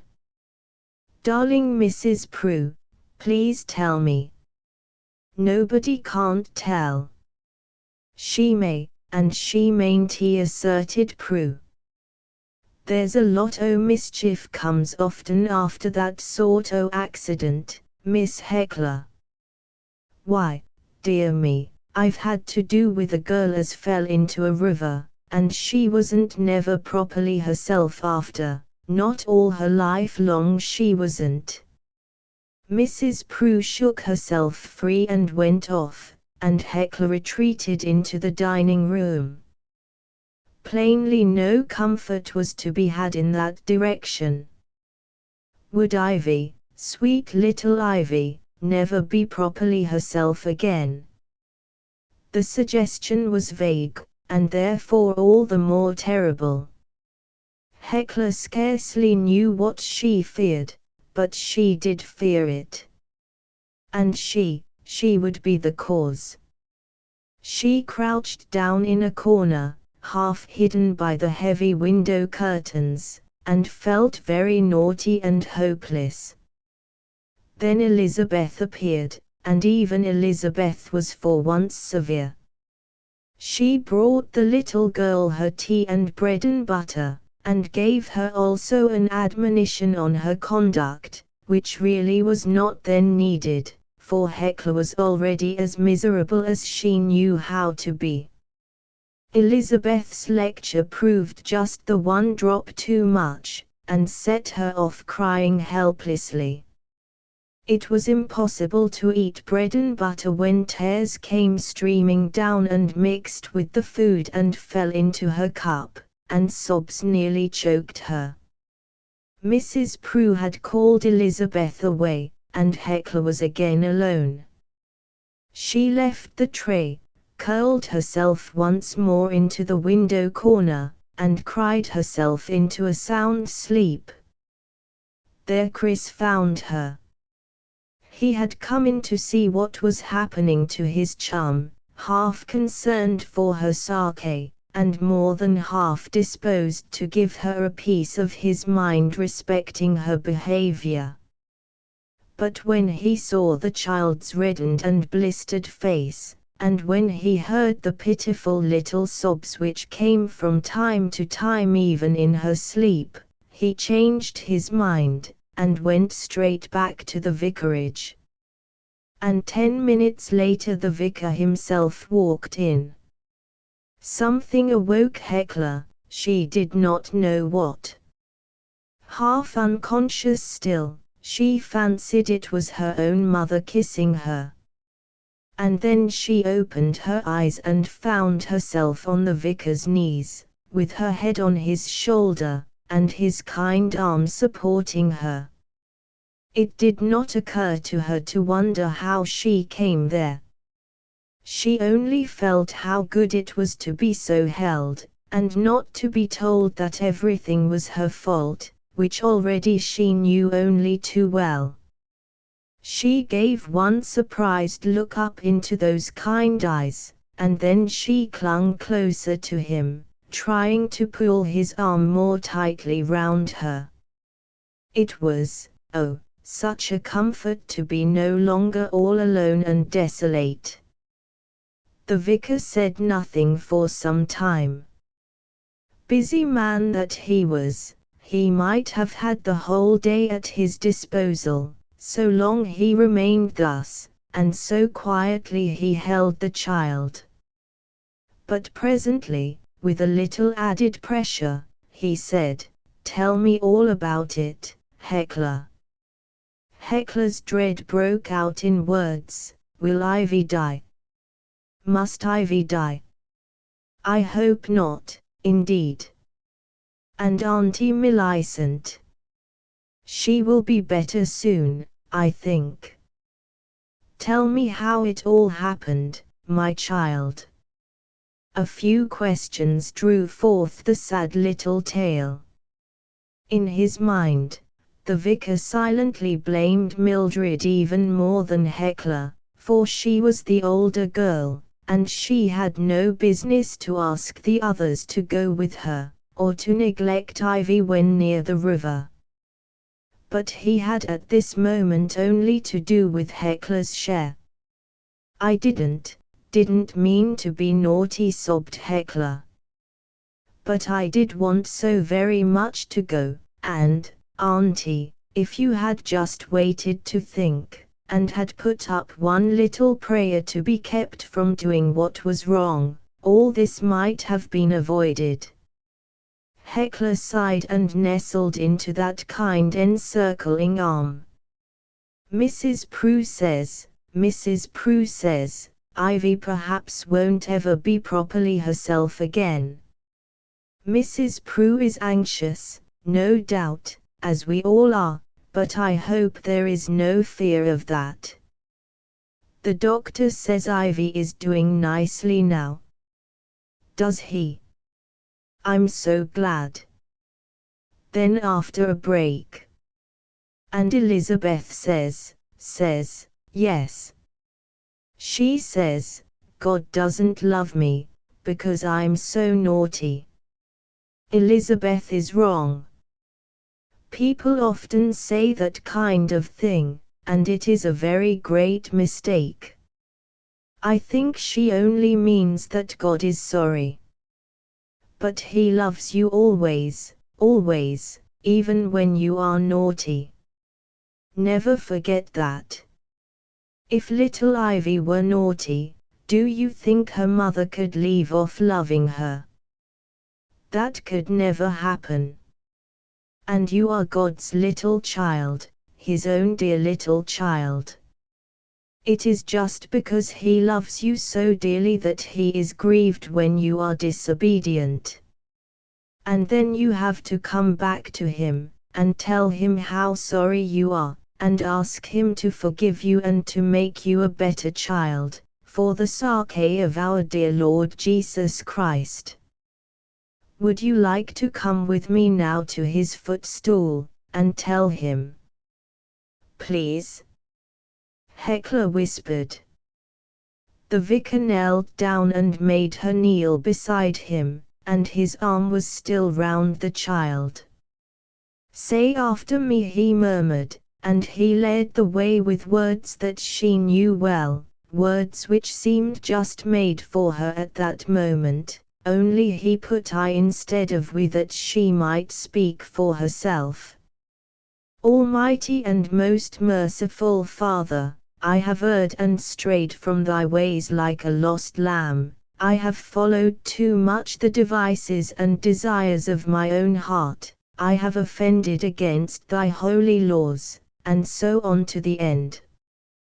Then came a few simple words of his own, telling in what way she had acted wrongly, and how sorry she was, and how he and she earnestly prayed that, if it were God's will, dear little Ivy and Miss Story might both soon be quite well again. After which the vicar went back to his chair, taking Hecla again upon his knee, and she felt quiet and comforted. And presently Elizabeth came in. Miss Story wants to see Miss Hecla, please, sir. You may run upstairs, my child, the vicar said, putting her down. And don't cry any more. I shall see you tomorrow morning again. Hecla went gravely upstairs, wondering what Auntie Millicent would say, and whether she would be punished, and hoping she would not be told again that everything was her doing, because she knew that would bring more tears. But when she went into the room she saw Auntie Millicent in bed, looking pale and shaky, not a bit like her usual self. And Miss Story, instead of saying a word of blame, held out both arms. Hecla crept into them and hid her face, and said not a word either, but only sobbed, forgetting that she was not to cry any more. And Auntie Millicent stroked her hair and fondled her with trembling fingers. I know you are sorry, Hecla came at last in a whisper. Oh, Auntie, I'm so dreadfully sorry, gasped the child, feeling as if she had never known before how much she loved this kind auntie. Yes, I know, and you will never do so again. And we must thank God, mustn't we? And they clung faster still together. Then Dr. Evans walked in and said, "Hello. This won't do. I had to see the child, Dr. Evans. I could not put off any longer. You should have asked my leave first." "How is Ivy?" asked Miss Story. "Better, I hope. Sound asleep, and that is the great thing. Miss Anne will be with her all night. And you are not to be anxious." Miss Story smiled, for that was more easily ordered than obeyed. "We will try," she said. "Hecla must go to bed now and to sleep. And you have to rest. News shall be brought the first thing in the morning." Won't Auntie Anne come back? Heckler asked in a very subdued voice. The doctor answered, no. Then he made Heckler say good night and sent her away with Elizabeth. And he told Mrs. Prue she must be in Miss Story's room, in case anything were wanted in the night. He did not tell them that there had been a time that day when he feared little Ivy might not live many hours. She had been in great danger of sinking from the severe shock and the sudden chill of her fall into the water. Think what it would have meant to Heckler and to Mildred if the little one had died. But mercifully she was now improving, and the doctor hoped that with great care she would soon be well. She did get well, but it was nearly a week before she was allowed to be moved, and Miss Anne stayed all that time in the doctor's house, and Heckler was not allowed to see Ivy. The doctor was anxious that the little one should get really over her accident, and he insisted on keeping her very quiet, and having no excitement at all. By the end of a week, however, he consented to Ivy being carried across to the cottage wrapped in a blanket, for Miss Anne was longing to be at home. Miss Story had been very poorly all through the week, and Elizabeth and Mrs. Prue had had to nurse her. No doubt all this was in the end good for Heckler.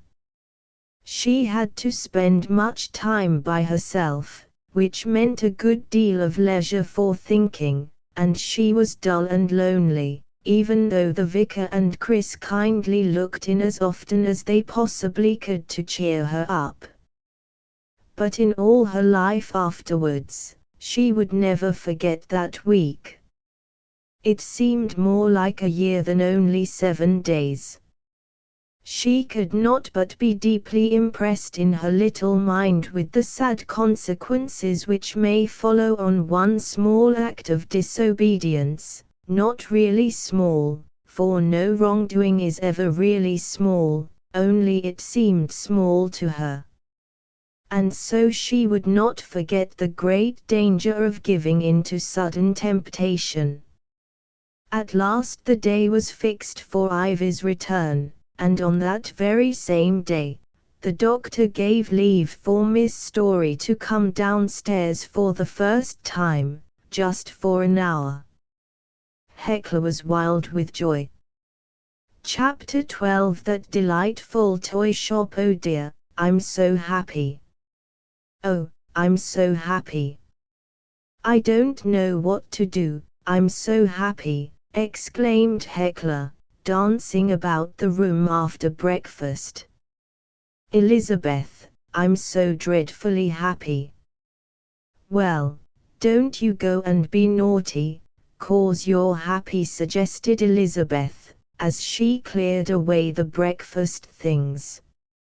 She had had to see after the child's solitary meals all this past week. I don't mean to be naughty, truly and really I don't. I'll try to be ever so good. Oh. And Heckler, catching sight of the vicar's tall figure as he strode up the garden path, flew out to the front door. Uncle John, I'm so happy, I don't know what to do. That is good news, little one, as he stooped to kiss her. Ivy's coming home this afternoon, and Auntie Millicent is going to be down to tea, and we shall all be as glad can be. And I'm going to take such lots of care of dear, sweet, darling little Ivy. The vicar stroked her head. And I'm going out with Elizabeth this morning, presently, and Auntie Millicent says I may go to the toy shop. Isn't that lovely? I'm going to get a present for Ivy, all by myself. Won't that be delicious, Uncle John? Very delicious, I should think. How much money have you? I've got just exactly 9 3 farthings. I wish it was a lot more. I do love ivy. The vicar pulled out his purse. I think we'll make it a trifle more, and then you can get something bigger. There is a farthing first, and now you have 10 pence. And here are 2 pennies, which will make a shilling. And 2 threepenny bits, so you have 1 and 6 pence. And here is a 6 pence, so now you have 2 shillings. And here is a shilling, so now you have 3 shillings. Oh, Uncle John, how beautiful! Oh, thank you. But I did mean it to be all my very own present. I'm giving the money to you, and you shall give it to her. Won't that do? Yes, I think it will, meditated Heckler. But I'll tell her it wasn't all properly my very own, because she might think it was, you know. Do as you like, little one. You can't be too honest. Only choose something that Ivy will like. She's not very well yet, and you have to be gentle with her. Heckler nodded. I know. Auntie Millicent told me. An hour later, she and Elizabeth started for the toy shop. There was only one big toy shop in the town, and to this they bent their steps, Elizabeth as usual walking staidly, and Heckler dancing and frisking like a little colt. I wonder what I shall choose. I do wonder what I shall choose, she kept saying. What do you think Ivy would like, Elizabeth? Don't you think a box of soldiers in lovely red coats would be best? If it was for a boy, Miss Heckler, but Miss Ivy ain't a boy. You'd a deal better get her a doll.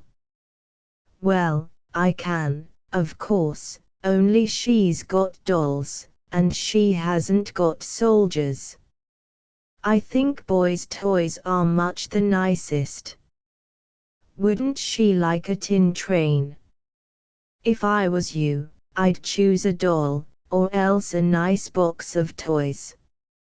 You might get a box of bricks, Miss Heckler, or else a sort of farmyard, or a map of them squares, with pictures on their sides, that's got to be put together. But I want a lot of things, not only one thing. That's so stupid. I want it to be a real surprise packet. Don't you know? I mean to get a 9 3 farthings toy, and 2 penny toys, and 2 threepenny toys, and 1 thing for 6 pence, and 1 thing for a shilling. And there's an extra farthing that's got to come in somewhere. And I'm going to tie them all up in parcels, and then I shall put them into my dear red and white basket, and heaps of moss with them. We've got to get the moss, Elizabeth. And then I shall give it all to her, and the basket too. Won't she be pleased? I know where to get the moss. You'll have to make haste, or there won't be time. Of course I shall make haste. But when she found herself in the shop, it was no such easy matter. Making haste seemed impossible. Such a wealth of delightful things lay all around, and the nice shopwomen took so much trouble, bringing boxes and games and dolls from top shelves and out of the back room, that Heckler was bewildered. She stood with glowing eyes, alike fascinated and puzzled, giving a skip of approval at each new production, but quite unable to choose. There were exquisite dolls, and splendid carts, and lovely horses, and magnificent trains, and a mail cart which could be wound up to go, and a mouse that would run, and games without end, and boxes of treasures past description. But most of these were beyond her means. She had a great leaning towards boys' toys, for she liked whatever she knew that Chris would approve. Yet Elizabeth's objections had weight, and Elizabeth held to it that nothing could be more appropriate than a doll. "If I was you, Miss Heckler, I'd get one of them nice china dolls, and a chair and table for the doll to use," she said. "Miss Ivy loves dolls, and she hasn't got a china one." "Is it for little Miss Ivy?" asked the woman. "Poor little dear. I hope she ain't any the worse for her fall in the river. She's ever so much better put in, Heckler. And she is coming home today, and I want to get her a lot of toys to amuse her. And I've got 9 3 farthings of my own, and I want to get something with that all by itself, so that it would be just quite from me, you know. And Uncle John gave me 1 farthing and 2pence and 2 threepennies, and a 6pence and a shilling to spend too." The woman seemed fully to understand, and also to be much interested. She brought forward a number of fresh toys, costing exactly what Heckler wanted to give. Whether their prices really were so low as she named might be doubted. Elizabeth did doubt it, but she said nothing, and Heckler jumped with delight. After a great deal of discussing and selecting and rejecting and counting up of pennies and farthings, the money was at last all spent, and the woman placed Heckler's purchases in a row, that she might see how nice they looked. They cost precisely 3 shillings, not 1 farthing more or less. There was a china doll, very dainty and neat, and prettily dressed, for 1 shilling. There was a horse for the doll to ride, which cost 6pence, at least, that was all Heckler paid for it. And the doll really could sit sideways on the horse, though rather overpoweringly big for the size of the steed. A chair for the doll to sit on and a table for it to use came next, and the price of these together oddly came to 9 3 farthings. It was funny, Heckler thought, but most convenient. "So that will be truly my very own present," she said. There was also a minute box of dolls' tea things, for which the woman charged 3 farthing, and a tray for the tea things costing 3pence. A penny looking glass and a penny hairbrush for the doll completed the array. Heckler was crimson with excitement. She thought it was the most perfectly lovely assortment of toys that she had ever seen in her life. Nothing could have been better, except a train and some red-coated soldiers, but no doubt Ivy, being so little, would prefer these. "I'd better send them round," the woman suggested. Heckler would not hear of such an arrangement. She could not bear to part with her treasures. "Please tie them up, and please do put a lot of paper and string," she begged. "Because I'm going to do them up all separately, and I haven't got any paper or string." "There's plenty at home, Miss Heckler," said Elizabeth. But the woman insisted on tying them all up herself, just as Heckler wished, and she seemed quite to enjoy the work. She put up each toy separately in soft brown paper, and fastened each with pretty red and white string, and then she enclosed all the small packets in one large sheet of stout brown paper. "You'd best let me carry it, Miss Heckler," said Elizabeth. "If you tumble down, you'll break something or other." This was so likely an event that Heckler consented, and they started anew. "It's near 12:30, Elizabeth said. "Mayn't we go round behind the house? There's lots of moss on the bank," begged Heckler. As there was just time, Elizabeth consented. Quantities of soft dry moss could be found there, and Heckler carried home an armful.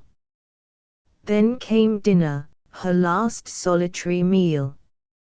Elizabeth remained as usual in the room, helping her, and looking after her wants. When Elizabeth went off to her own dinner, Heckler untied the big parcel, and arranged all the smaller packets in her pretty basket, which she had had for years, and was really fond of. She tucked moss in between the packets, and covered the whole with a layer of the same, to look nice and mysterious. And then she had to wait as best she could for the arrival of Aunt Anne and little Ivy. At 3:30 Miss Anne came, and with her the doctor, carrying Ivy himself in his arms, warmly wrapped up, for it was a windy day, and they were still afraid of any chill for the child, as well as of any fatigue or excitement. She had lost her bright color and looked much thinner, but when she saw Heckler she held out both her little arms, and a great hug between the children followed.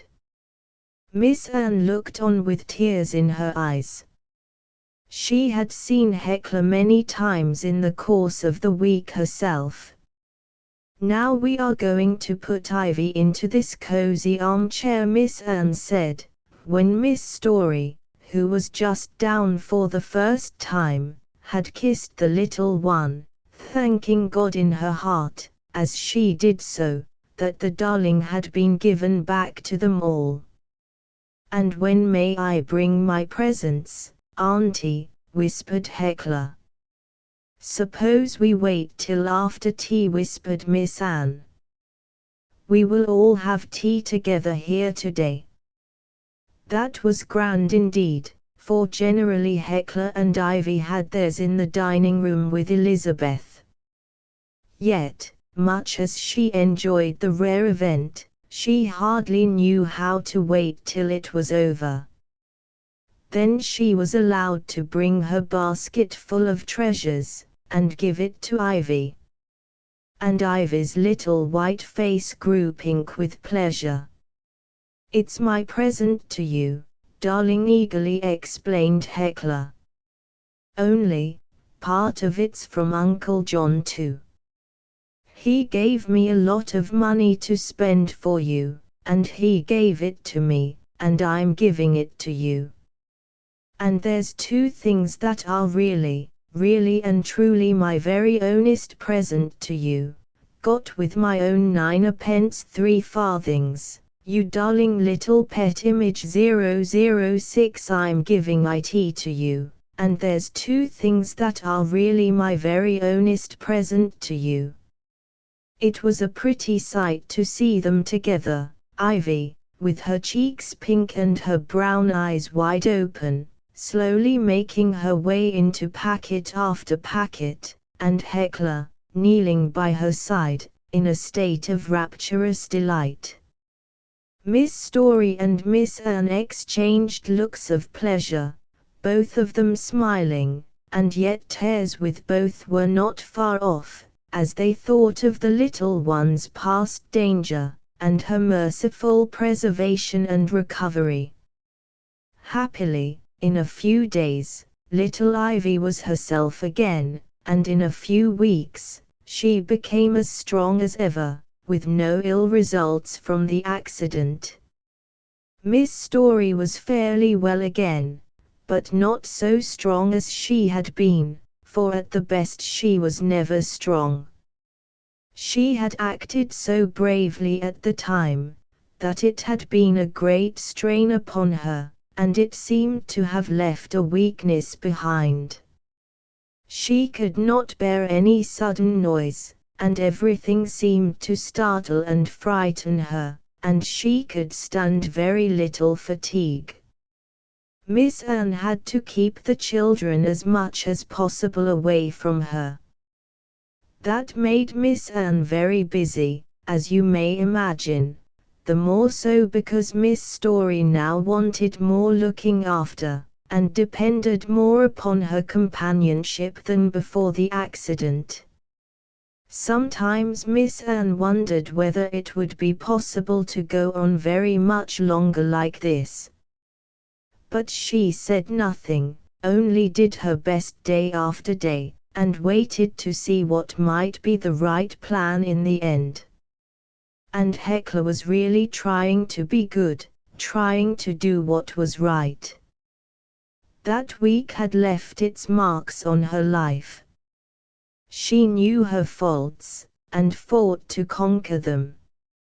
Often she forgot, and often she failed, but on the whole there was a steady improvement. She and little Ivy did everything together, and were like sisters. And towards Ivy, it seemed that Hecla's carelessness was quite cured. She was so careful of the little one, so tender towards her, so full of thought for her comfort and safety, that the aunts often said thankfully one to the other, "Really, having Ivy here will be the making of our dear Hecla." Chapter 13. Only think, something very unexpected was about to happen. It was an ordinary day in July. The little girls woke up as usual, and dressed as usual, and had their breakfast as usual. And then as usual came lessons with Auntie Anne. And afterwards, as usual, they were sent out for a walk with Elizabeth. All just the same as any other day. And yet something was drawing near, which nobody in the house suspected or had any idea of. Things often come like that in life, happy things or sad things, one after another, creeping step by step closer, and no one can see or hear or feel their approach till, suddenly, here they are. What do you think it was that was coming? Can you guess? Wait, and presently you shall hear. As they started for their walk, Ivy on one side of Elizabeth, walking demurely, and Hecla frisking on the other side, up ran Trip, the vicarage dog. "Come along, Trip. You dear delightful, Trip," cried Hecla. Trip was not so faithful in his affections as he might have been. Though Hecla, holding out hands of welcome, was his older friend, he unkindly passed her over and rushed at Ivy, fussing round the little girl and struggling to lick her face. It was a very nice face to lick, no doubt, but still he might just as well have said, "How do you do?" first to Hecla, if only as a matter of politeness. When he had done with Ivy, he jumped on Hecla, and gave one little wet dab at the tip of her nose, and then made another dash at Ivy, Elizabeth all the while protesting, and telling the children on no account to let him lick them. It wasn't nice, she truly said. "He may come with us, mayn't he?" cried Hecla. "Come along, Trip." And Ivy echoed, "Come, Trip." Trip fully meant to come, so these invitations were unnecessary. Chris was at school, and Trip liked companions. They went through 2 or 3 fields, where cows were lazily munching, and dragonflies swooped hither and thither, and birds sang and insects buzzed. It was warm and sunny and very pleasant. The trees were, of course, in full leaf now, and the sun blazed down hotly. Hecla was in one of her question-asking moods. She had fits of it now and then, and Ivy would listen at such times, with her big brown eyes wide open, content to listen while Hecla chattered. "Elizabeth, were you often naughty when you were a little girl?" Elizabeth said she wouldn't wonder if she was. "But I want to know, truly, were you?" Grown-up people always won't say if they were naughty. And I do like to be told. "What did you do that was naughty?" "If I was naughty, my mother just smacked me, Miss Hecla." "And did that make you very good directly?" "If it didn't, it had ought to, Miss Hecla." "I shouldn't like to be smacked." "Auntie Anne doesn't smack me." "Look at that big bird. Is it a rook?" "Why do the rooks say caw all day long?" Elizabeth did not know. She supposed it was their nature. "I wish it was my nature." "I don't see why we shouldn't say caw too, when we're happy." "Elizabeth, what's a bob?" "Whatever makes you want to know that, Miss Hecla?" "I want to know heaps of things. I'd like to know everything. And I've heard people talk about a bob. Somebody one day said he'd got 2 bob. And somebody else said somebody had dropped a bob to the vicar." "What did they mean?" "It's a sort of a curtsy, I suppose, Miss Hecla." "But it can't be that, possibly, you know." "Why, you couldn't say a person had got 2 curtsies. It wouldn't be sense." "It means money too." Elizabeth refrained from stating the value. "Little ladies don't talk about having 2 bob." "Why don't they?" "Because they don't, Miss Hecla." "That's no reason at all. I'm learning how to make my curtsy quite nicely. If I was to see the king, I'd do it, so." Hecla made a profound dip. "Would he be pleased?" "I shouldn't wonder but what he would, Miss Hecla." Hecla made 3 more curtsies, and then went off on a fresh tack. "What is it that makes people sneeze?"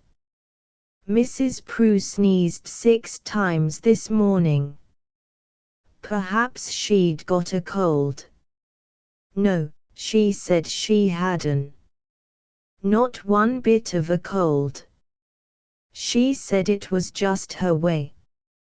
"And Auntie Millicent said once, that was when Mrs. Prue was as cross could be, she said it was just poor old Prue's way too." "I think Mrs. Prue has a lot of ways." Elizabeth. "Oh, look at Trip." A flock of geese, walking with slow and stately steps across the corner of their field, drew Trip's attention, and in a moment he was off, wildly charging the flock.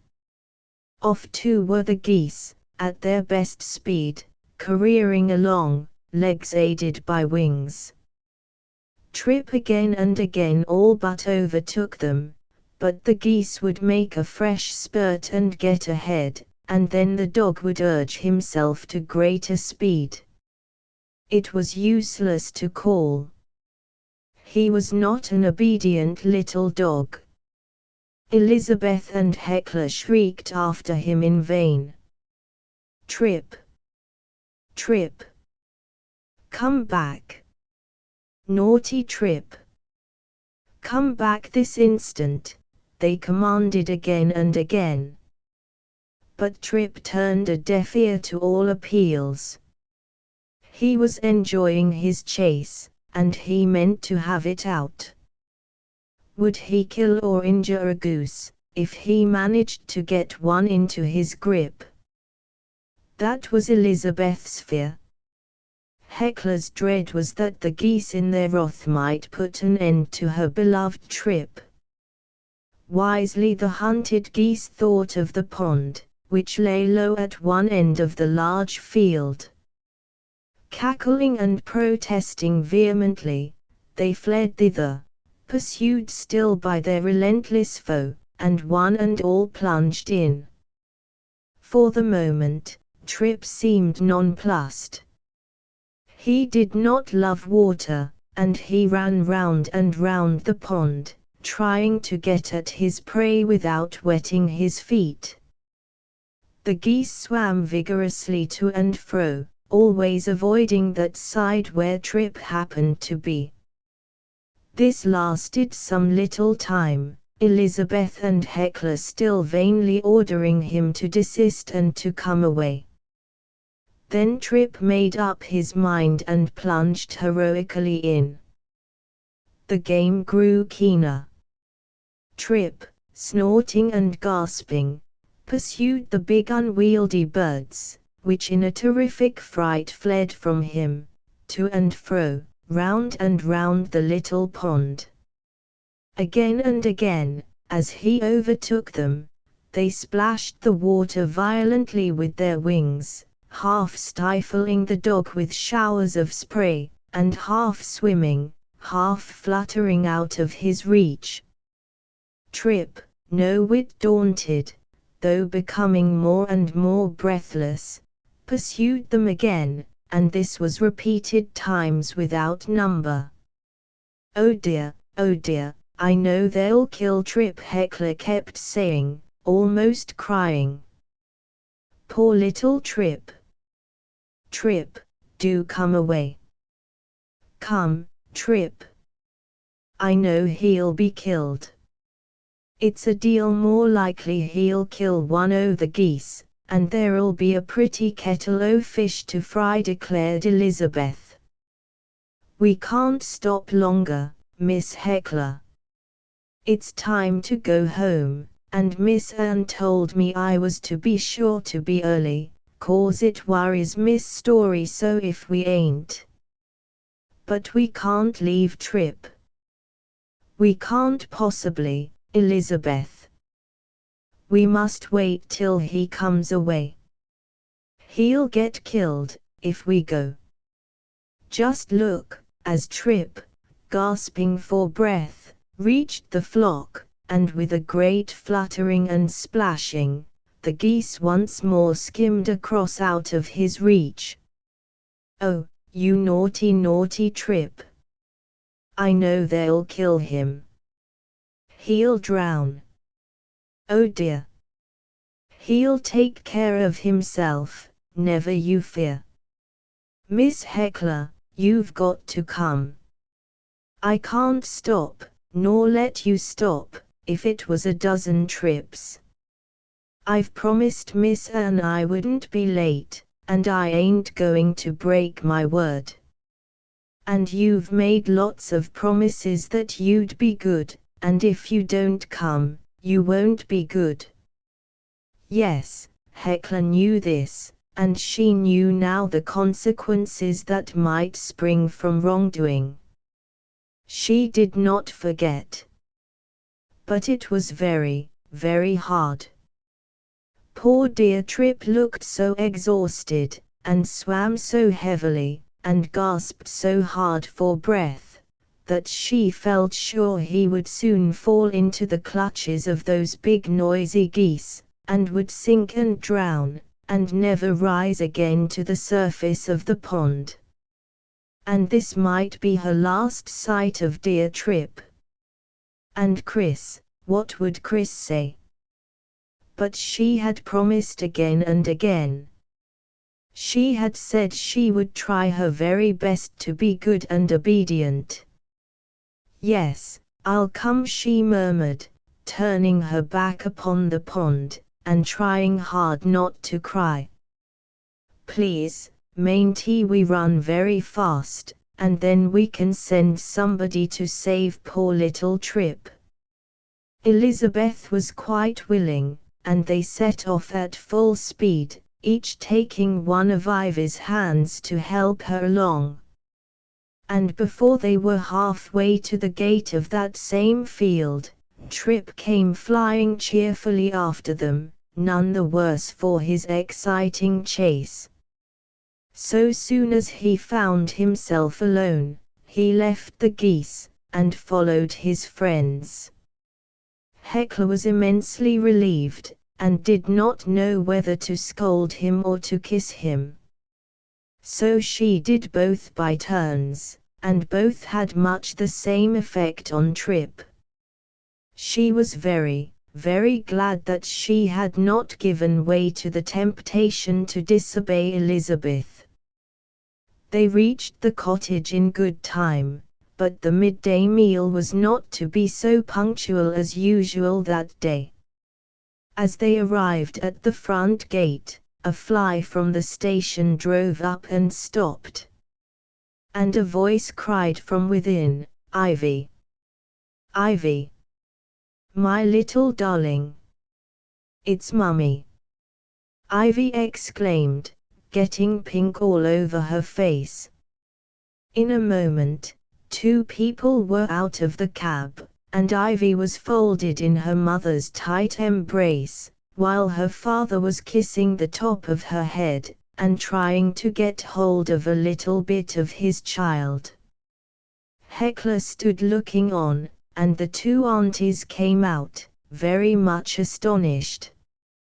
But at first, neither Mr. nor Mrs. Croft could look at anybody or anything except their child, from whom they had been so many months parted. Ivy's happy murmurs of Mummy and Daddy mingled with their smothered sounds of joy. At last, they spoke to Aunt Millicent and Aunt Anne, Mrs. Croft still clasping Ivy, and the child still clinging to her. "Yes, we have really, really come home," Mrs. Croft said. "And you won't go away again, Mummy?" Ivy entreated, as they went indoors, after a good deal of questioning, and of half answering, everybody speaking confusedly all at once. "No, my sweet, never, never again, I hope." They had still to explain how it was that they had returned. It was Ivy who made them do so. Her little voice was heard very distinctly enquiring, "Why, because have Mummy and Daddy got back?" "Sweet little why because. I am so glad you have not cured her of that," Mrs. Croft said, as she hugged her child afresh. Then she and her husband thanked Miss Story and Miss Anne with all their hearts for taking such care of Ivy. She looked so well, they said, so rosy and strong and healthy and happy. And then they explained why, because this had come about. Ivy's daddy had been ill, and the doctor had said that he ought not to stay in Africa. And they had been very much puzzled what to do, for it had been an expensive voyage out, and they did not see how they could afford to return so soon.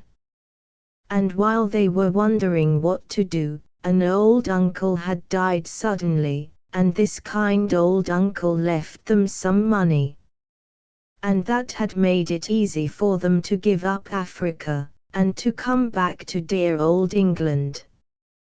"But will Ivy have to go away from here?" asked Hecla in dismay. I do hope she won't. I want Ivy always. It would indeed have been a great trouble to both the children, had they been separated. Very soon, however, they found to their delight that this was not to be. Mr. and Mrs. Croft wanted to have Hecla with them, always.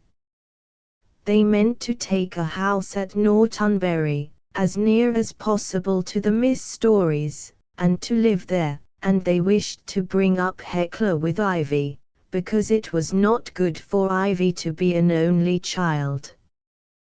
They feared that their darling might be too much indulged, and spoilt. Miss Anne was grieved at the thought of losing both the children, yet she knew that it was better so. And she perhaps felt a little relieved too. For Miss Story was not strong enough, since the river accident, to stand children constantly about, and Miss Anne wanted to be free to devote herself more entirely to her elder sister. Besides, if Mr. and Mrs. Croft lived near, the children would be perpetually running in and out, and that would keep the aunts cheerful. And was it not curious? Aunt Anne knew of a nice, pretty house, just the right size, with a garden, standing empty round the next corner. Mr. Croft went off to see it directly after dinner. And he liked the house and the garden so much, that in a few days everything was settled. So, though Hecla would no longer be all day long with Miss Story and Miss Anne, she would be less than 5 minutes off. Ivy was delighted to have her dear Hecla with her in the new home.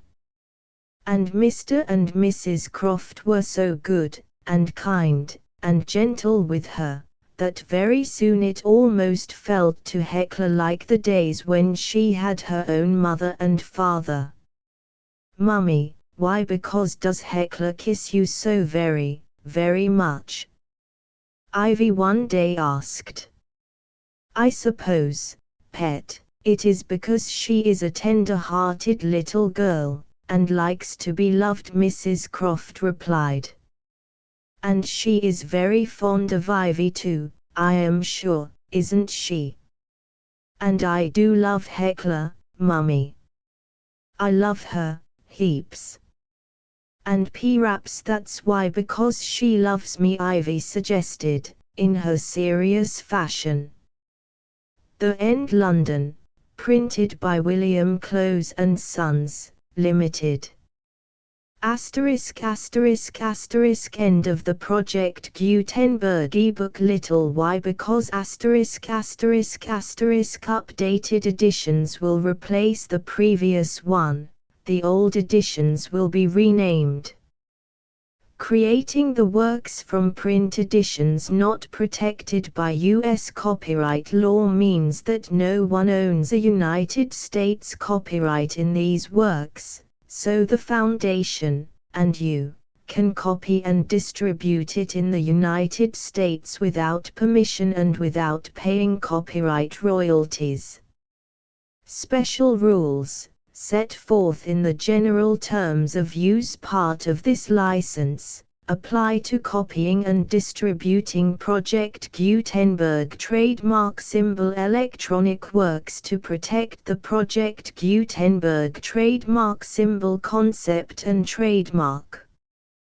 Project Gutenberg is a registered trademark, and may not be used if you charge for an ebook, except by following the terms of the trademark license, including paying royalties for use of the Project Gutenberg trademark. If you do not charge anything for copies of this ebook, complying with the trademark license is very easy. You may use this ebook for nearly any purpose, such as creation of derivative works, reports, performances and research. Project Gutenberg ebooks may be modified and printed and given away. You may do practically anything in the United States with ebooks not protected by U.S. copyright law. Redistribution is subject to the trademark license, especially commercial redistribution.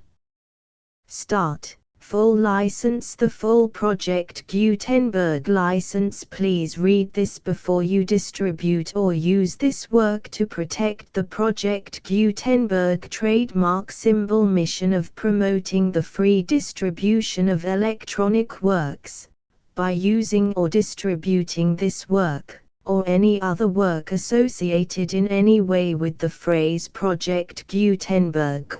You agree to comply with all the terms of the full Project Gutenberg trademark symbol license available with this file or online at www.gutenberg.org/license.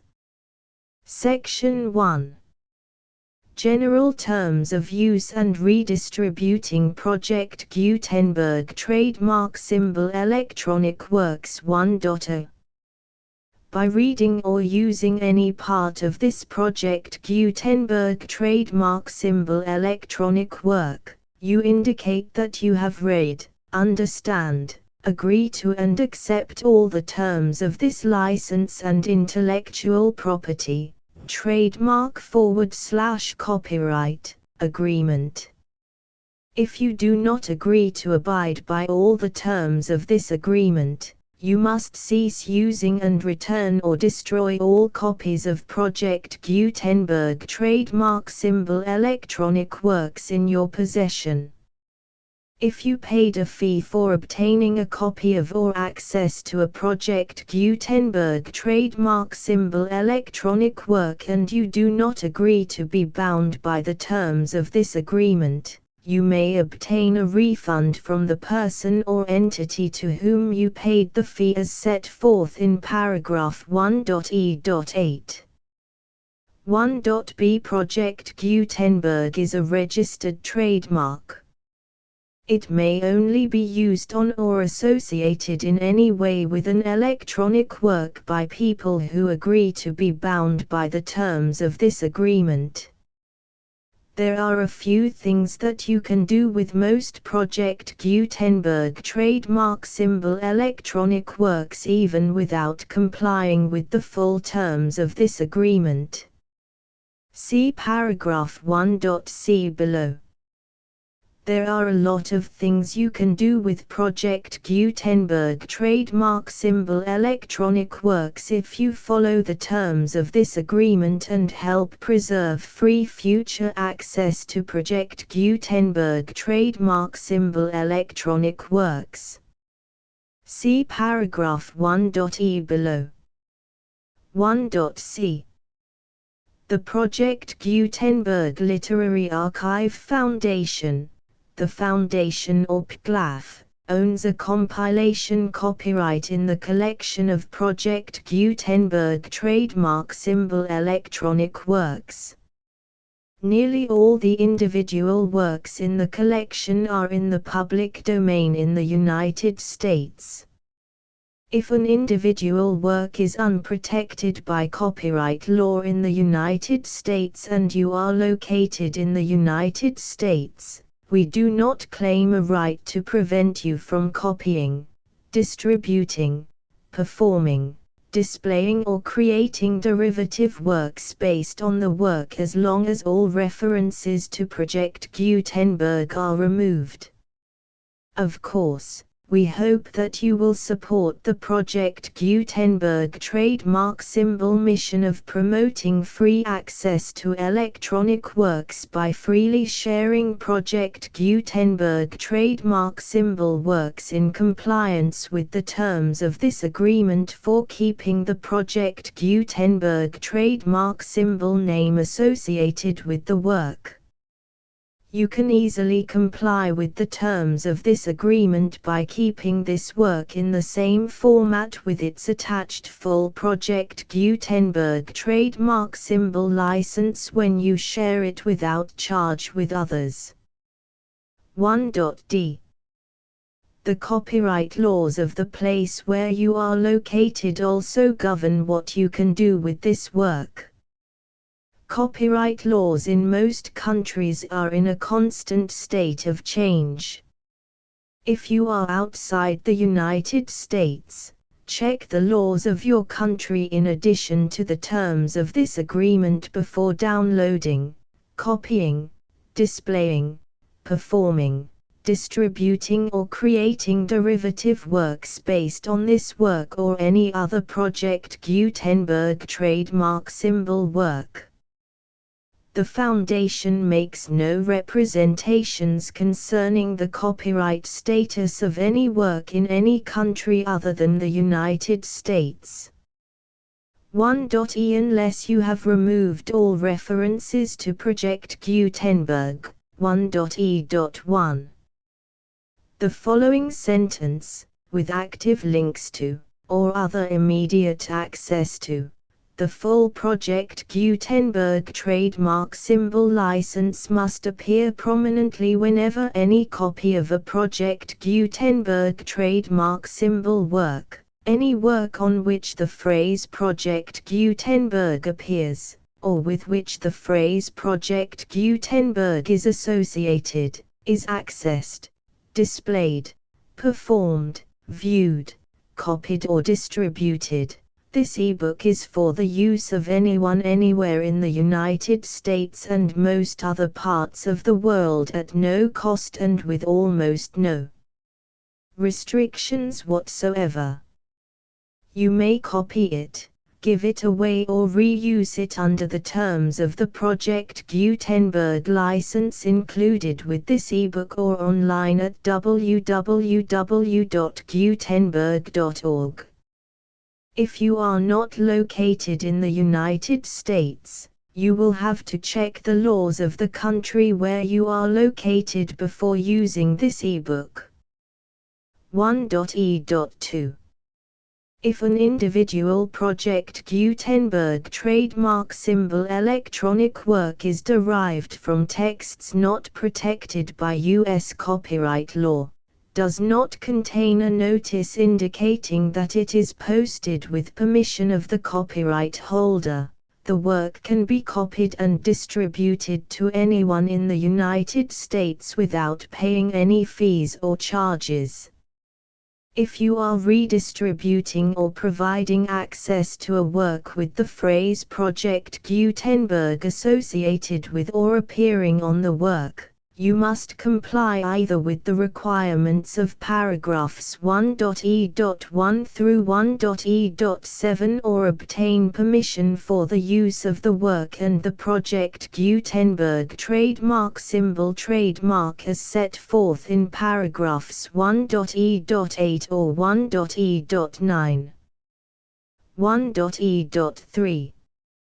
If an individual Project Gutenberg trademark symbol electronic work is posted with the permission of the copyright holder, your use and distribution must comply with both paragraphs 1.e.1 through 1.e.7 and any additional terms imposed by the copyright holder.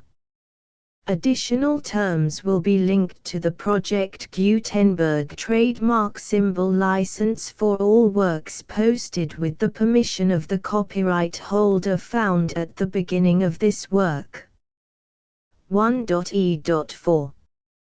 Do not unlink or detach or remove the full Project Gutenberg trademark symbol license terms from this work, or any files containing a part of this work or any other work associated with Project Gutenberg trademark symbol. 1.e.5. Do not copy, display, perform, distribute or redistribute this electronic work, or any part of this electronic work, without prominently displaying the sentence set forth in paragraph 1.e.1 with active links or immediate access to the full terms of the Project Gutenberg trademark symbol license. 1.e.6. You may convert to and distribute this work in any binary, compressed, marked up, non-proprietary or proprietary form, including any word processing or hypertext form.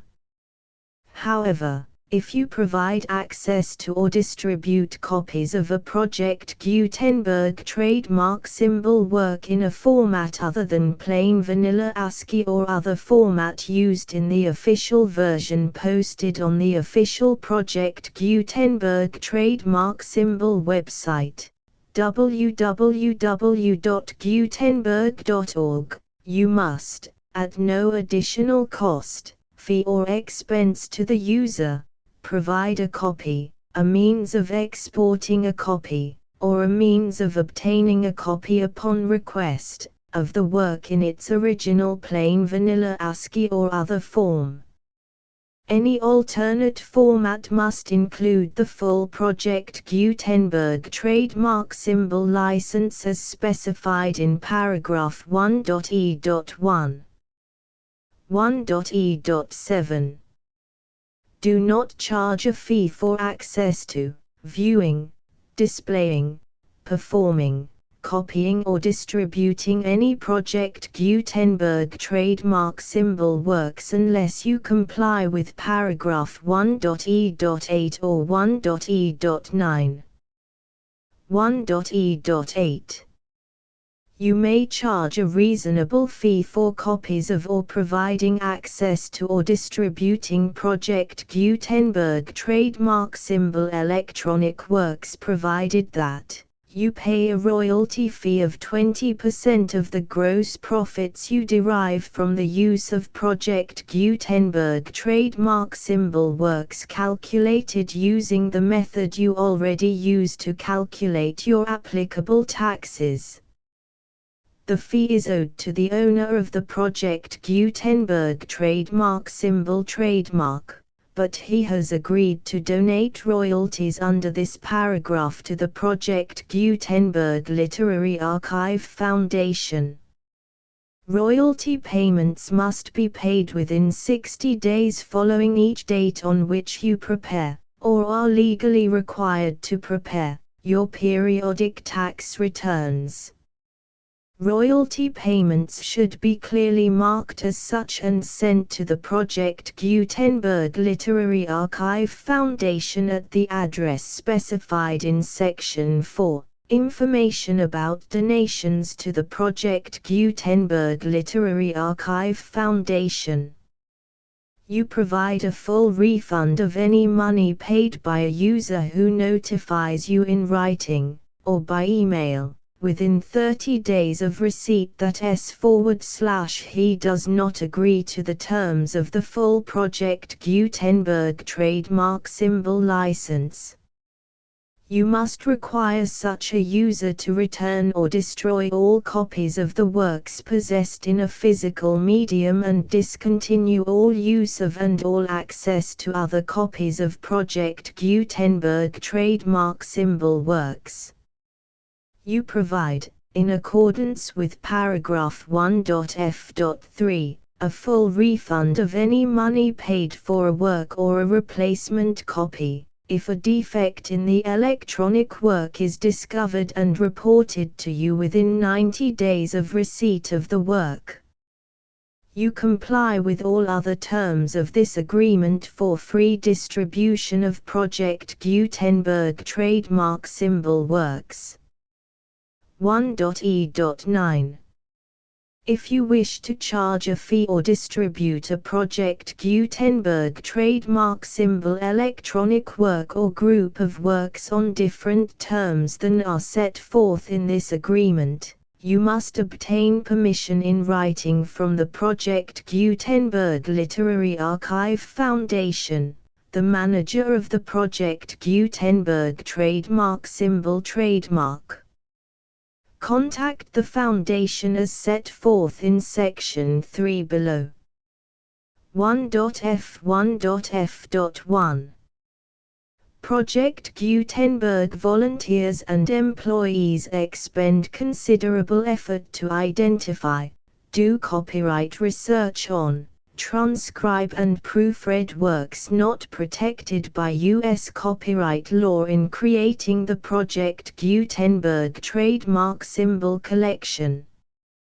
Despite these efforts, Project Gutenberg trademark symbol electronic works, and the medium on which they may be stored, may contain defects such as, but not limited to, incomplete, inaccurate or corrupt data, transcription errors, a copyright or other intellectual property infringement, a defective or damaged disk or other medium, a computer virus, or computer codes that damage or cannot be read by your equipment. 1.f.2 Limited warranty. Disclaimer of damages, except for the right of replacement or refund described in paragraph 1.f.3, the Project Gutenberg Literary Archive Foundation, the owner of the Project Gutenberg trademark symbol trademark, and any other party distributing a Project Gutenberg trademark symbol electronic work under this agreement, disclaim all liability to you for damages, costs and expenses, including legal fees. You agree that you have no remedies for negligence, strict liability, breach of warranty or breach of contract except those provided in paragraph 1.f.3. You agree that the Foundation, the trademark owner, and any distributor under this agreement will not be liable to you for actual, direct, indirect, consequential, punitive or incidental damages even if you give notice of the possibility of such damage. 1.f.3 Limited right of replacement or refund. If you discover a defect in this electronic work within 90 days of receiving it, you can receive a refund of the money, if any, you paid for it by sending a written explanation to the person you received the work from. If you received the work on a physical medium, you must return the medium with your written explanation. The person or entity that provided you with the defective work may elect to provide a replacement copy in lieu of a refund. If you received the work electronically, the person or entity providing it to you may choose to give you a second opportunity to receive the work electronically in lieu of a refund. If the second copy is also defective, you may demand a refund in writing without further opportunities to fix the problem. 1.f.4 Except for the limited right of replacement or refund set forth in paragraph 1.f.3, this work is provided to you as is, with no other warranties of any kind, express or implied, including but not limited to warranties of merchantability or fitness for any purpose. 1.f.5 Some states do not allow disclaimers of certain implied warranties or the exclusion or limitation of certain types of damages. If any disclaimer or limitation set forth in this agreement violates the law of the state applicable to this agreement, the agreement shall be interpreted to make the maximum disclaimer or limitation permitted by the applicable state law. The invalidity or unenforceability of any provision of this agreement shall not void the remaining provisions. 1.f.6 Indemnity. You agree to indemnify and hold the Foundation, the trademark owner, any agent or employee of the Foundation, anyone providing copies of Project Gutenberg trademark symbol electronic works in accordance with this agreement, and any volunteers associated with the production, promotion and distribution of Project Gutenberg trademark symbol electronic works, harmless from all liability, costs and expenses, including legal fees, that arise directly or indirectly from any of the following which you do or cause to occur. A. Distribution of this or any Project Gutenberg trademark symbol work. B. Alteration, modification, or additions or deletions to any Project Gutenberg trademark symbol work, and C. Any defect you cause. Section 2. Information about the mission of Project Gutenberg trademark symbol. Project Gutenberg trademark symbol is synonymous with the free distribution of electronic works in formats readable by the widest variety of computers, including obsolete, old, middle-aged and new computers. It exists because of the efforts of hundreds of volunteers and donations from people in all walks of life. Volunteers and financial support to provide volunteers with the assistance they need are critical to reaching Project Gutenberg trademark symbol's goals and ensuring that the Project Gutenberg trademark symbol collection will remain freely available for generations to come.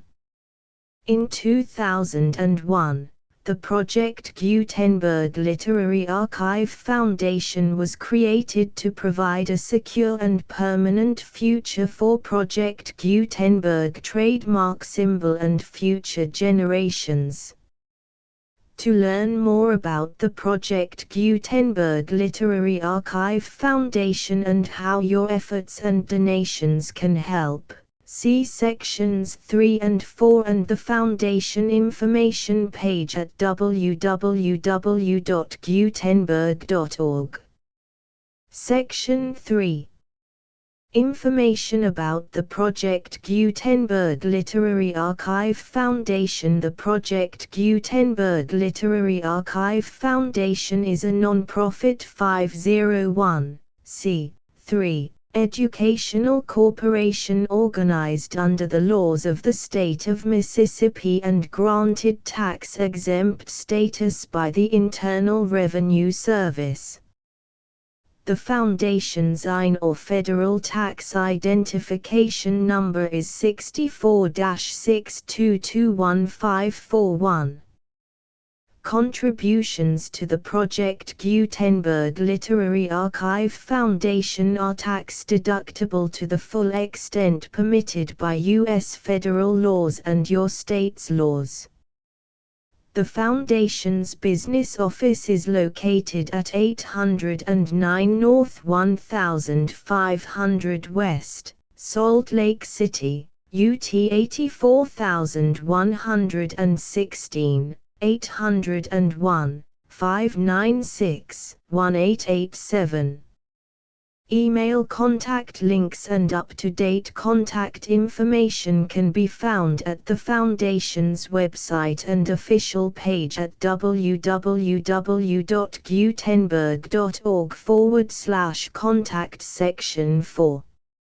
Information about donations to the Project Gutenberg Literary Archive Foundation. Project Gutenberg trademark symbol depends upon and cannot survive without widespread public support and donations to carry out its mission of increasing the number of public domain and licensed works that can be freely distributed in machine-readable form accessible by the widest array of equipment, including outdated equipment.